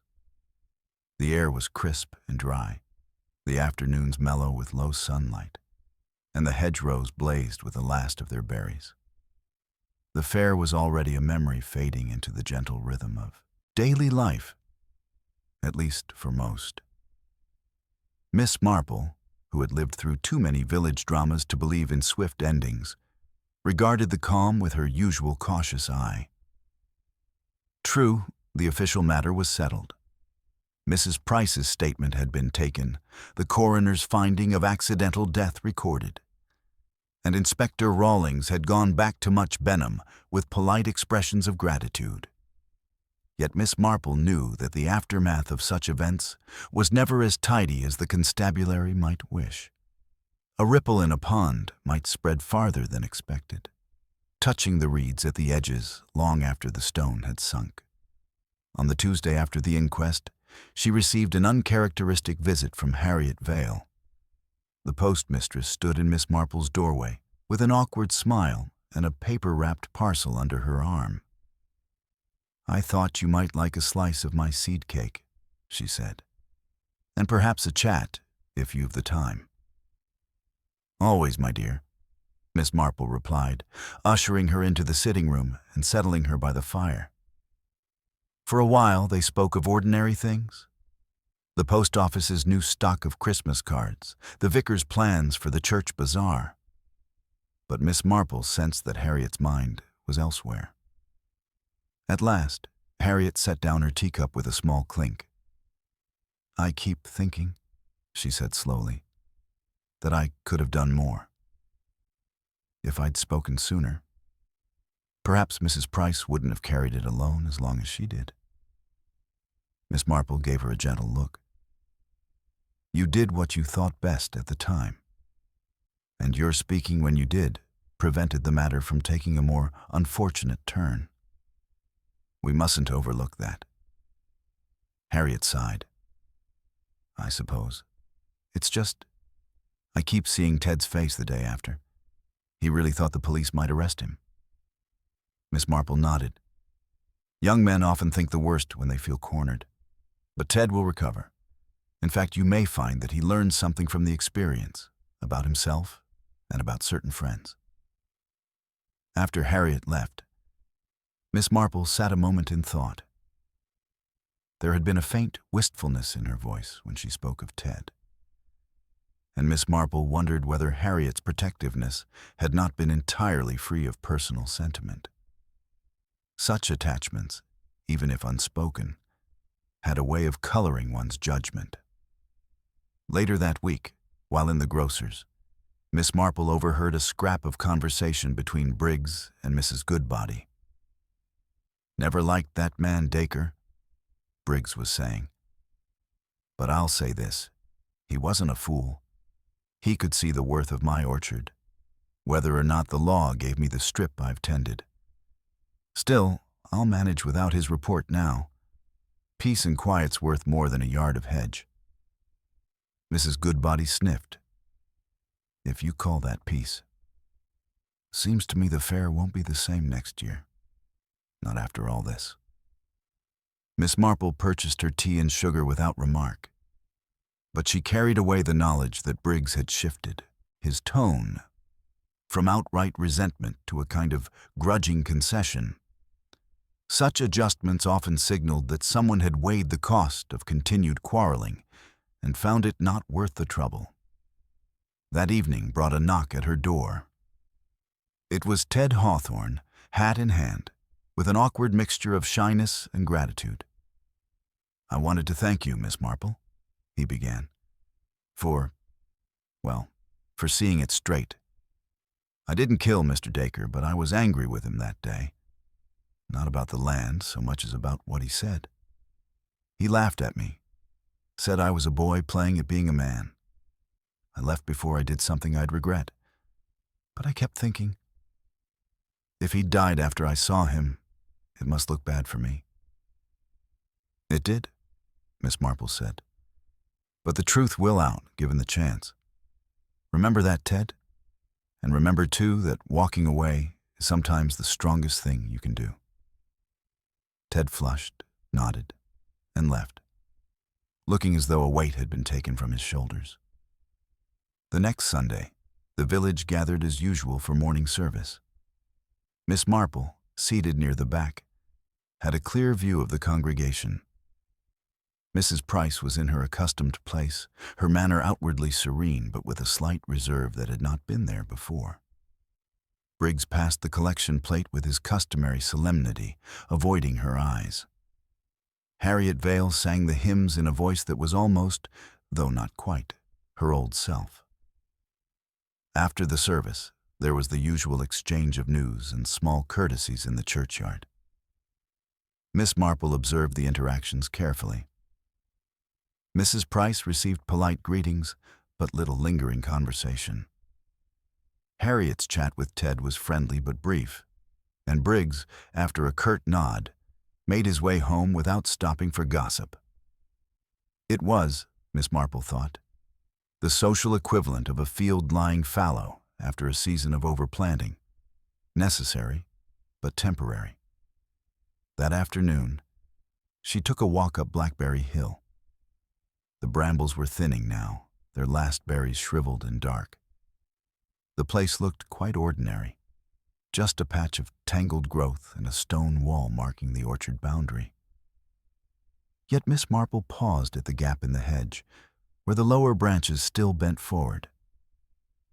The grass had grown up slightly over the trampled patch, but she could still see the faint outline where the body had lain.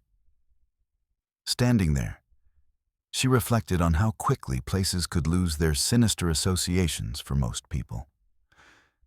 In time, villagers would pass this spot without a thought. But for those directly involved, the memory would remain sharp, tied forever to the smell of crushed brambles and the sudden, shocking stillness of a man who had been alive a moment before. On her way back, she encountered Mrs. Goodbody, who was gathering hawthorn berries for jelly. "Never thought I'd see such trouble over a fair," the older woman said. "Still, I suppose it makes for a story in years to come."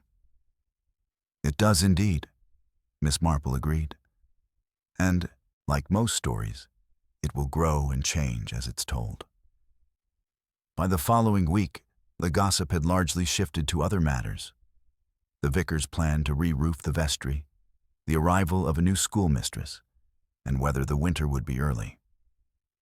But occasionally, when the talk turned to the fair, someone would lower their voice and say, "You remember, of course, about Blackberry Hill." And a little hush would fall before the conversation moved on. Miss Marple, for her part, was content to let the village settle. She knew that human nature, like blackberry canes, could be cut back but never truly removed. There would be other quarrels, other rivalries, and perhaps, in years to come, other moments when tempers overstepped sense. But for now, St. Mary Mead could enjoy its semblance of peace. One evening, as she sat by the fire, her knitting in her lap, she heard the familiar double click of the orchard gate in the wind. The sound no longer held its earlier menace. It was simply part of the village's fabric again. Still, she smiled to herself, thinking how that small, unremarkable noise had once been the thread that led her through the tangle to the heart of the matter. She poured herself a cup of tea and took a quiet satisfaction in the knowledge that, Though the brambles would always grow back, she would always be there to see which way they were creeping. And if ever again they reached too far into the affairs of her neighbors, she would know just how to handle them, carefully, patiently, and with an unerring eye for the hidden thorn. The first real frost of the season came overnight, silvering the roofs of St. Mary Mead and turning the grass into a brittle carpet that crunched underfoot. Smoke curled from chimneys in thin, wavering columns, and the village, bundled in scarves and coats, moved with a slower, more deliberate rhythm. Miss Marple, rising early, found the cold bracing and the clarity of the air pleasing. It seemed a fitting day to draw a line under recent events, though she knew that lines in villages were never quite as straight as one hoped. She went about her morning as she always did, watering the plants on her windowsill, feeding the sparrows with a small scattering of crumbs, and sorting through the post. 3 circulars, a note from her niece in London, and a neatly addressed envelope bearing the vicarage crest. Inside was a short letter from Mrs. Price, written in a careful, restrained hand. My dear Miss Marple, I wish to thank you for your kindness during a most difficult time. Your understanding and discretion have spared me and the vicar a great deal of unnecessary pain. Though the fare will never be quite the same for me, I hope in time the village may think of me without recalling Blackberry Hill. Yours sincerely, Helen Price. Miss Marple read it twice, hearing in the measured phrasing both relief and an awareness that her position in the village would, for a while at least, be more delicate than before. She tucked the letter away in a small drawer with other such tokens, reminders of times when truth had been served, even if not in the way the law might have demanded. Late in the morning, she ventured to the high street. The frost had lingered in shaded corners, making the cobblestones glisten. She stopped in at the grocer's, where Mrs. Goodbody was holding court by the counter. Mark my words, Mrs. Goodbody was saying. Next year we'll have the puddings under lock and key. No more strolling about with ribbons and spoons as though we were in some grand hotel dining room. The remark drew a ripple of laughter from those nearby, but Miss Marple detected in it a note of pride. Mrs. Goodbody had been one of the few to speak her mind openly at the Women's Institute meeting, and the new competition rules were, unofficially, considered her doing. It was just as well, Miss Marple thought. Every village needed someone who believed their vigilance kept calamity at bay. At the post office, Harriet Vale was behind the counter, looking more herself than Miss Marple had seen her in weeks. It's been quieter, Harriet remarked as she weighed a parcel. Ted's back to helping at the farm, and I've not seen Briggs glowering at everyone quite so much. Maybe the cold's done him good. Perhaps, Miss Marple said. Or perhaps he's found that a quarrel dropped can be as satisfying as one won, if it's dropped in the right way. Harriet smiled faintly. And Mrs. Price? She is mending, Miss Marple replied. These things take time, but she has the vicar's steady support, and that is no small thing. Leaving the post office, Miss Marple took the long way home, past the edge of Blackberry Hill. The brambles were stripped now, their canes bare and thorny, the ground beneath scattered with brittle leaves. The spot where Dacre had fallen had lost its raw look, though to her eye the grass still bore a faint irregularity. She paused, her breath clouding in the cold air, and thought of the many times she had seen such places. Ordinary to most, but to her carrying the weight of what had happened there. That afternoon, she received an unexpected visitor. Inspector Rawlings, wrapped in his greatcoat, appeared at her gate, his boots leaving clear marks in the frost. I was passing through, he said with a wry smile, and thought I'd take the chance to thank you again. I've put in my report on the Blackberry Hill matter. It makes for unusual reading. I imagine it does, Miss Marple said, ushering him in. They sat by the fire, the kettle humming gently on the hob. Rawlings accepted a cup of tea and studied her for a moment. You know, he said, in training they tell us to look for motives, opportunities, and means. But it's not often they mention pride or embarrassment as the thing that tips the balance. It's the same principle, Miss Marple replied. Pride is merely a motive, dressed in its Sunday best, and embarrassment is pride caught out in its work clothes. He chuckled. I'll have to remember that. In this case, I'm satisfied it was an accident. But without your observations, we might have gone chasing the wrong culprit. Mrs. Price owes you a great deal. She owes me nothing more than her honesty, Miss Marple said, and I think she's already given me that. Before leaving, Rawlings stood for a moment at the door, looking out over the village. It's a fine place you've got here, he said. Peaceful, on the surface anyway. Miss Marple's eyes twinkled. Oh, Inspector, the surface is where most of the trouble starts. It's what lies just beneath that interests me. When he had gone, she returned to her chair and her knitting. The fire was bright, the room warm, yet her thoughts lingered on Blackberry Hill, not with any morbid fascination, but with the quiet satisfaction of having understood the weave of events. In the days that followed, the village's life resumed its steady pace. Ted was seen carrying boxes for Harriet into the post office. Briggs was overheard advising a younger man on the pruning of apple trees. Mrs. Price took her place once more at the vicarage's side during parish calls, her manner composed, her voice even. Winter settled in more firmly. The nights drew in early, and frost edged the windows each morning. One evening, as Miss Marple fastened her shutters, she heard the familiar double click of the orchard gate in the wind. She paused, listening. It was no longer a sound to set her thinking of murder. It was simply part of the village's nocturnal chorus, alongside the creak of branches and the distant bark of a dog.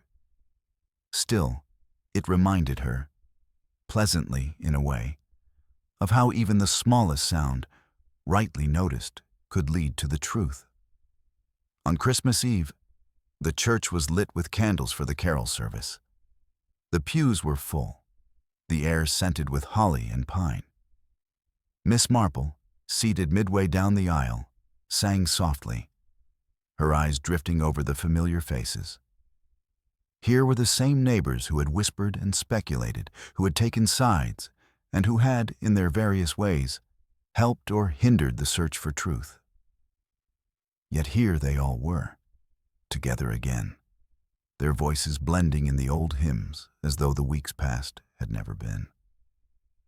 After the service, as people lingered in the porch exchanging good wishes, Harriet Vale pressed a small parcel into Miss Marple's hands. Just a little something, she said, for helping the village keep its head when it might have lost it. Back at her cottage, Miss Marple unwrapped it to find a neatly bound notebook and a fine pencil, each with her initials embossed in gold. She smiled, thinking how useful it would be for jotting down the small, telling details that so often made all the difference. As midnight approached, she sat for a while at her window, looking out toward Blackberry Hill. The moon lay pale across its slope, the brambles black against the frost.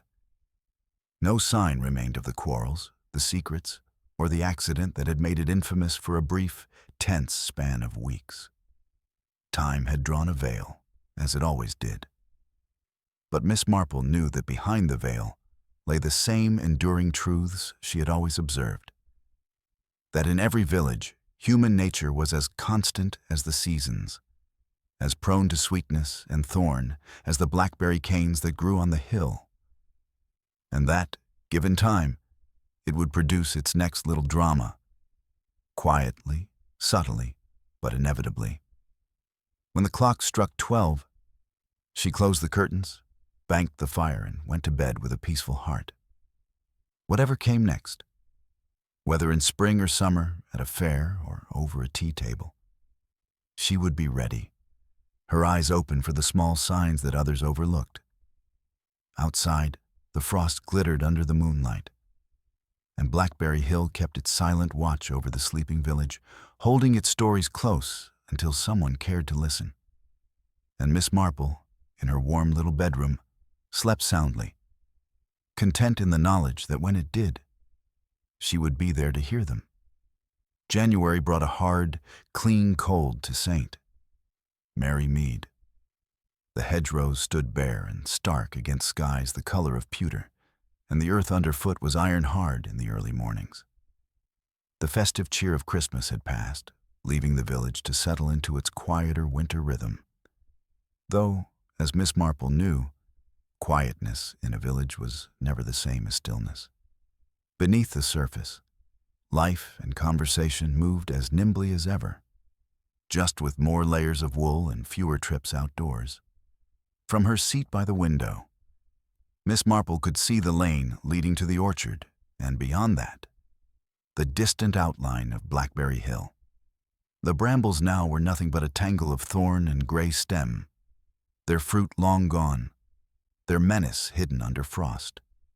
It seemed strange to think that only a short while ago, that slope had been the heart of a mystery, one that had touched so many lives and altered the arrangements between certain neighbors in ways that would linger far longer than the police reports.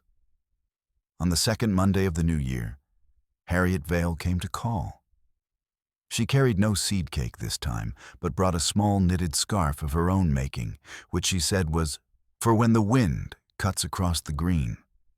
They took tea in Miss Marple's parlor, speaking at first of ordinary things, the post office's annual accounts, the vicar's plans for a Lenten charity drive, and whether the frost would damage the early snowdrops. But as the cups were set down and the conversation slowed, Harriet's voice dropped a shade. "I've been thinking, Miss Marple. Ted's not quite himself still. He's working hard enough, but there's a look about him, as if he's waiting for something." Miss Marple, who had been adding a row to her knitting, did not look up. Young men who have been through a difficult experience often feel as though they are living in the shadow of it. It will pass if he has enough to do and the right people about him. Harriet hesitated. "You mean friends?" "Friends," Miss Marple said, "and perhaps one or two who see him for what he is, not for what others have suspected him to be." Harriet flushed slightly and reached for her cup again. That same week, Miss Marple encountered Briggs in the grocer's. He greeted her with a brusque nod, his manner less openly antagonistic than before. As she was weighing out tea, he lingered near the counter, evidently waiting to speak. "About the fair next year," he said at last. "I reckon I'll enter something again. Might be it's time to let certain things lie." "That's a wise decision," Miss Marple replied. "One cannot keep old quarrels on the boil forever. They tend to spoil before they're resolved." Briggs grunted, perhaps unwilling to admit agreement outright, and left with his shopping. On Friday afternoon, the vicar's wife came to pay a brief visit. Mrs. Price looked well, though there was a new gravity in her manner, a hint that she had learned how quickly reputations could shift. She brought a book for Miss Marple from the vicar, and after a few pleasantries, she ventured, "I want you to know I am grateful. I may not say it easily, but I am." The inspector was understanding, but I think it was you who kept things from becoming much worse. "I'm glad you think so," Miss Marple said simply. "We all make mistakes. It is how we meet them afterward that tells the real tale." There was a pause. Mrs. Price's gaze wandered briefly to the window, where the weak winter sun shone on the frost-whitened lawn. It's curious, isn't it? How quickly people move on? Already there's talk about the spring fete as if nothing had happened. Not nothing, Miss Marple said. But villages are very good at growing grass over the places they'd rather not look at. The next Sunday, Miss Marple decided to take a walk that would bring her to the far side of Blackberry Hill. The climb was bracing, the air sharp and bright. From the top, the view was broad, the orchard wall running straight and low, the lane beyond, the church spire in the distance. She stood for a while, recalling the pattern of events in her mind as one might trace the threads of a completed piece of embroidery. She thought of the pudding table, the ribbons, the stick with its berry stain, the torn report, the watch mended with green thread. Each detail had been small enough to overlook. Together, they had told the whole story.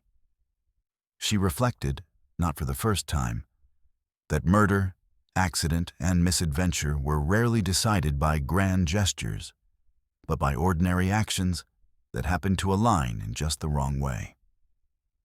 Halfway down the slope, she met Ted Hawthorne coming up with a small sack over his shoulder. "Morning, Miss Marple," he said. "Thought I'd see if there were any canes worth cutting before the snow comes." They walked together a short way, Ted's manner more at ease than she had yet seen it. "The farm's been keeping me busy," he said.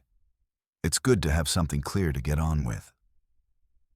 "That's often the best cure for a troubled mind," Miss Marple said, "and the knowledge that those who matter believe in you." Ted glanced at her, then nodded. "I won't forget that." By mid-February, signs of spring began to creep into the air.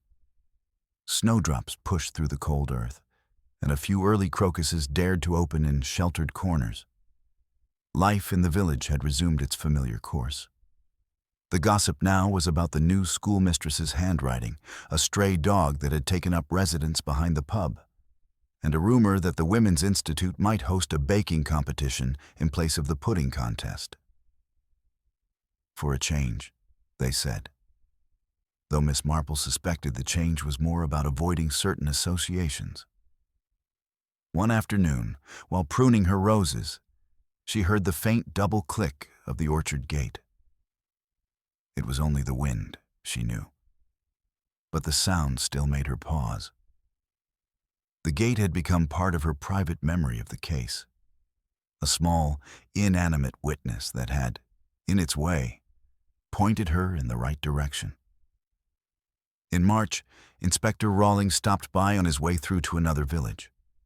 They spoke for a few minutes at her gate. "Thought you'd like to know," he said. "There's been no more trouble between Briggs and the Hawthorns. Seems they've reached some sort of truce." "That's good news," Miss Marple said. "Peace is often made in quieter ways than war." He smiled. "And Mrs. Price is back to running the parish sewing circle.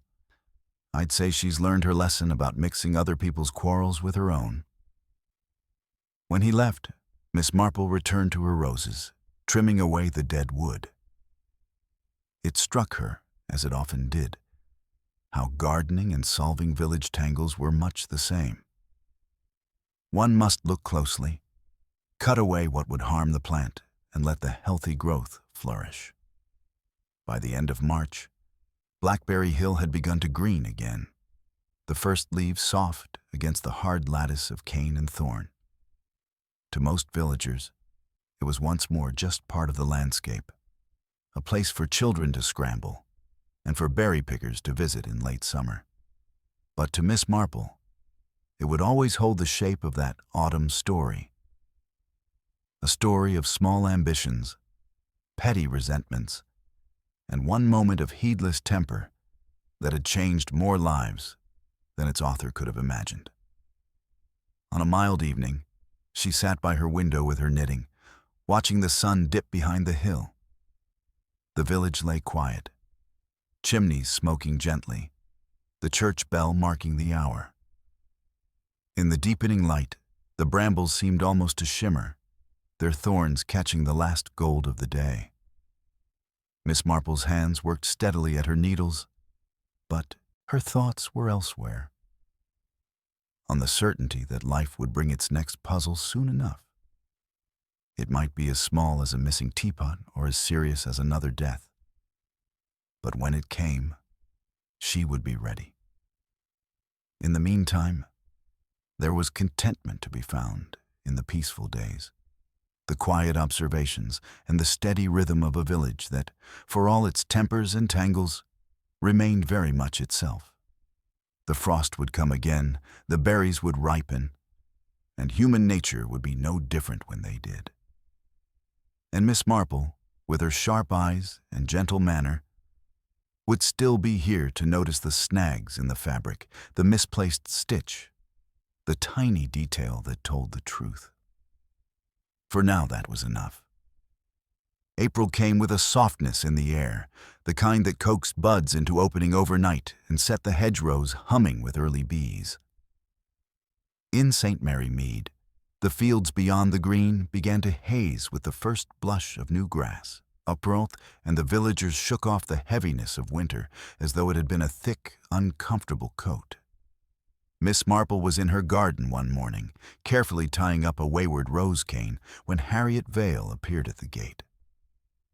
She carried a letter in her hand, which she offered with a small, almost shy smile. "It's from Ted," she said. "He's taken a position with a farm up near Market Basing. Only for the season, but, well, it'll be good for him." Miss Marple wiped her hands on her gardening apron before taking the letter. "A change of scene often does wonders for young people," she said, "and it will give the village time to forget the unpleasantness." Harriet nodded, glancing toward Blackberry Hill in the distance. "Do you think they will? Forget, I mean?" "In the way that matters," Miss Marple said gently. "They'll remember the story, of course. It will be told and retold, and details will shift until it becomes more a tale than a truth. But the sharper edges will wear away, and what remains will be no more than a cautionary anecdote over tea." A few days later, Miss Marple happened upon Briggs at the allotments. He was leaning on his spade, surveying a row of newly planted cabbages. "Your orchard's coming into blossom early," Miss Marple remarked. Briggs grunted. "Aye, might be a good year for apples. Haven't seen Ted about. Heard he's gone off for work. That's best. Keeps things settled." Miss Marple made no comment, but she thought it telling that he spoke of things settled rather than things forgotten. Life continued, as it always did. The vicar's wife resumed her place at the center of parish life, her manner outwardly unchanged, but with an occasional, almost imperceptible shadow passing over her face when certain subjects arose. She hosted the sewing circle again, and it was there one afternoon that Miss Marple saw, tucked discreetly in the corner of the vicarage sideboard, a length of green ribbon wound neatly around a spool. It had been placed in the sewing basket, no longer hidden, but kept with the quiet inevitability of a tool that might one day be useful again. In May, the Women's Institute finalized the arrangements for the summer fete. This year there would be no pudding competition. Instead, a cake and preserve contest would take its place, and the prizes would be displayed under constant supervision in the committee tent. Mrs. Goodbody was most insistent about that last detail. When Miss Marple passed the green on the morning of the fete, the bunting was up, the stalls were laden, and the air was full of cheerful noise. Yet she noticed that the space near the pudding tables of the previous year had been left empty, a gap no one mentioned, but which everyone seemed instinctively to skirt. Inspector Rawlings made an unexpected appearance at the fete, not in any official capacity, but, as he said with a grin, "for the scones." He stopped by Miss Marple's seat in the shade and exchanged a few words about the weather, the fete, and the orchard blossom. Then, in a lower tone, he added, "It stayed quiet. That's how I like it." "Quiet is rarely permanent, Inspector," Miss Marple said, her eyes following a small boy attempting to win a coconut shy prize. "But it can last long enough for people to think it will never end. And that's when they're most surprised." He chuckled, tipped his hat, and moved on. That summer, Ted returned for a short visit, browner and sturdier than when he'd left. Harriet spoke to him often in the lane, her voice carrying a lightness that Miss Marple thought was as good a sign as any. Briggs even nodded to him one morning, without the faintest trace of his former scowl. The orchard had yielded a fine crop, and perhaps that had sweetened Briggs's outlook. As for Blackberry Hill, it greened and thickened with the season, its brambles hiding birds' nests and catching at the sleeves of berry pickers by August. The spot where Dacre had fallen was indistinguishable now, overgrown and softened by time. Only those who had been there and remembered might glance toward it and pause for a moment. In early September, Miss Marple climbed the hill again, ostensibly for berries, but in truth to take one last quiet look at the place before the year turned. The sun was low and warm, the canes heavy with dark fruit. She stood at the familiar gap in the hedge, looking down toward the orchard wall and the narrow path beyond. The air was still, save for the hum of bees and the rustle of leaves. It struck her, as it often did, how little the land itself cared for the dramas it had witnessed. People came and went, quarrels flared and faded, and yet the brambles went on growing, the seasons turned, and the hill kept its own counsel. That evening, back at her cottage, Miss Marple sat by the fire with her knitting. The light had begun to fade earlier now, and there was a faint coolness creeping into the air. She thought of the past months, the Habaster quarrels, the gossip, the careful untangling of truths from the little knots of lies. It had ended as well as such things could, with no one in prison and no more than a single life lost, though that was still one too many. She was reminded, not for the first time, that village life was a tapestry woven from many threads, bright and dark, smooth and rough, each crossing the other in patterns only visible from a certain distance. And she, in her own quiet way, had always found herself drawn to the places where the weave had snagged. Outside, the wind picked up slightly, and she fancied she heard faint and far off the double click of the orchard gate. It made her smile, not for what it had meant before, but for the memory of how such a small, ordinary sound had opened the path to the truth. She set her knitting aside, poured herself a cup of tea, and allowed herself the small pleasure of knowing that, for now at least, St. Mary Mead was at peace.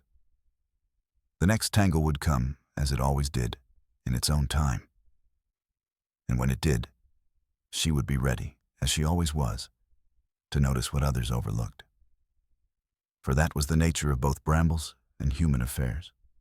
They grew, they spread, they caught the unwary, and they left their marks if handled carelessly. But with patience, care, and a willingness to look closely, one could navigate them without too much harm, and perhaps even find, among the thorns, something worth keeping. The hill stood quiet in the last of the evening light, its brambles swaying gently as though in some secret conversation with the wind. And in her cozy sitting room, Miss Marple sipped her tea, her sharp eyes softened by the glow of the fire, thinking how very much like people those brambles were. Always growing back, always ready for another season. Early October arrived with a clear, pale light that made the colors of the village seem sharper, more defined. The leaves had begun to turn, and Blackberry Hill was tipped with bronze and crimson where the brambles met the hedgerows. To the casual observer, St. Mary Mead had settled entirely, the memory of that autumn's fair now no more than a half-forgotten anecdote. Yet for Miss Marple, the case was not truly finished until she could set every piece in its proper place, knowing exactly how each had fitted together. She had long since understood Mrs. Price's role in Dacre's death, and had, in her quiet way, helped the truth come to light. But one question had remained. Why had the meeting at the hill happened in that exact spot? At that exact moment? It was not chance. Miss Marple had been certain of that from the beginning. The location had been chosen for its privacy, and the privacy had been necessary because someone else had already set the stage. It was Harriet Vale who gave her the missing answer, quite without meaning to. One crisp morning in the post office, as Harriet handed over a parcel, she remarked, "Funny thing. I remembered the other day that I told Mrs. Price about that shortcut by the orchard gate. She said she'd never been through it, but she seemed interested. I only mentioned it because she said she wanted to pick the best berries without being seen before the judging." Miss Marple's eyes softened. "That was thoughtful of you, my dear, though I dare say it proved more useful than you knew." In her mind, the picture was now complete. Mrs. Price, keen to oblige Briggs by casting doubt on Ted's pudding, had sought a discreet word with Dacre. She had learned from Harriet of the orchard gate's convenience and had chosen the bramble gap for their talk, believing it would be away from curious eyes. But the conversation had turned. Pride and temper had risen, and in that quick, sharp moment, the stick had been lifted, the stumble made, and the accident done. The green ribbon, the mended watch, the awkward silences, all had been the ripples from that moment. Harriet's loyalty had kept her from speaking sooner. Ted's unease had made him an easy target for suspicion, and Briggs, though innocent of the death itself, had been all too ready to believe the worst of a rival. That evening, Miss Marple walked up to the hill one last time. The brambles were heavy with the last of the season's berries, their leaves turning at the edges. She stood at the gap, looking down toward the orchard wall, and imagined the brief, charged encounter that had set the village whispering for weeks. There was no malice in the air now, only the faint scent of autumn and the quiet hum of bees. Back in her cottage, she sat by the fire with her knitting and poured herself a cup of tea. The case, she knew, would live on in the village in a softened form, half cautionary tale, half curiosity. The truth would remain hers and the inspector's to remember clearly. That was as it should be. Human nature, she reflected, was rarely tidy. Pride could look like loyalty, kindness could mask recklessness, and quarrels could grow out of the smallest seeds. But if one watched patiently, the pattern would emerge. Like the bramble's yearly growth, predictable if you knew where to look. She picked up her needles, the firelight catching the silver tips, and thought how fortunate it was that, for now at least, St. Mary Mead was calm again. The next puzzle would come in its own time, as they always did, but she would be ready. After all, the thorns never stopped growing, nor did her readiness to trace them back to the root.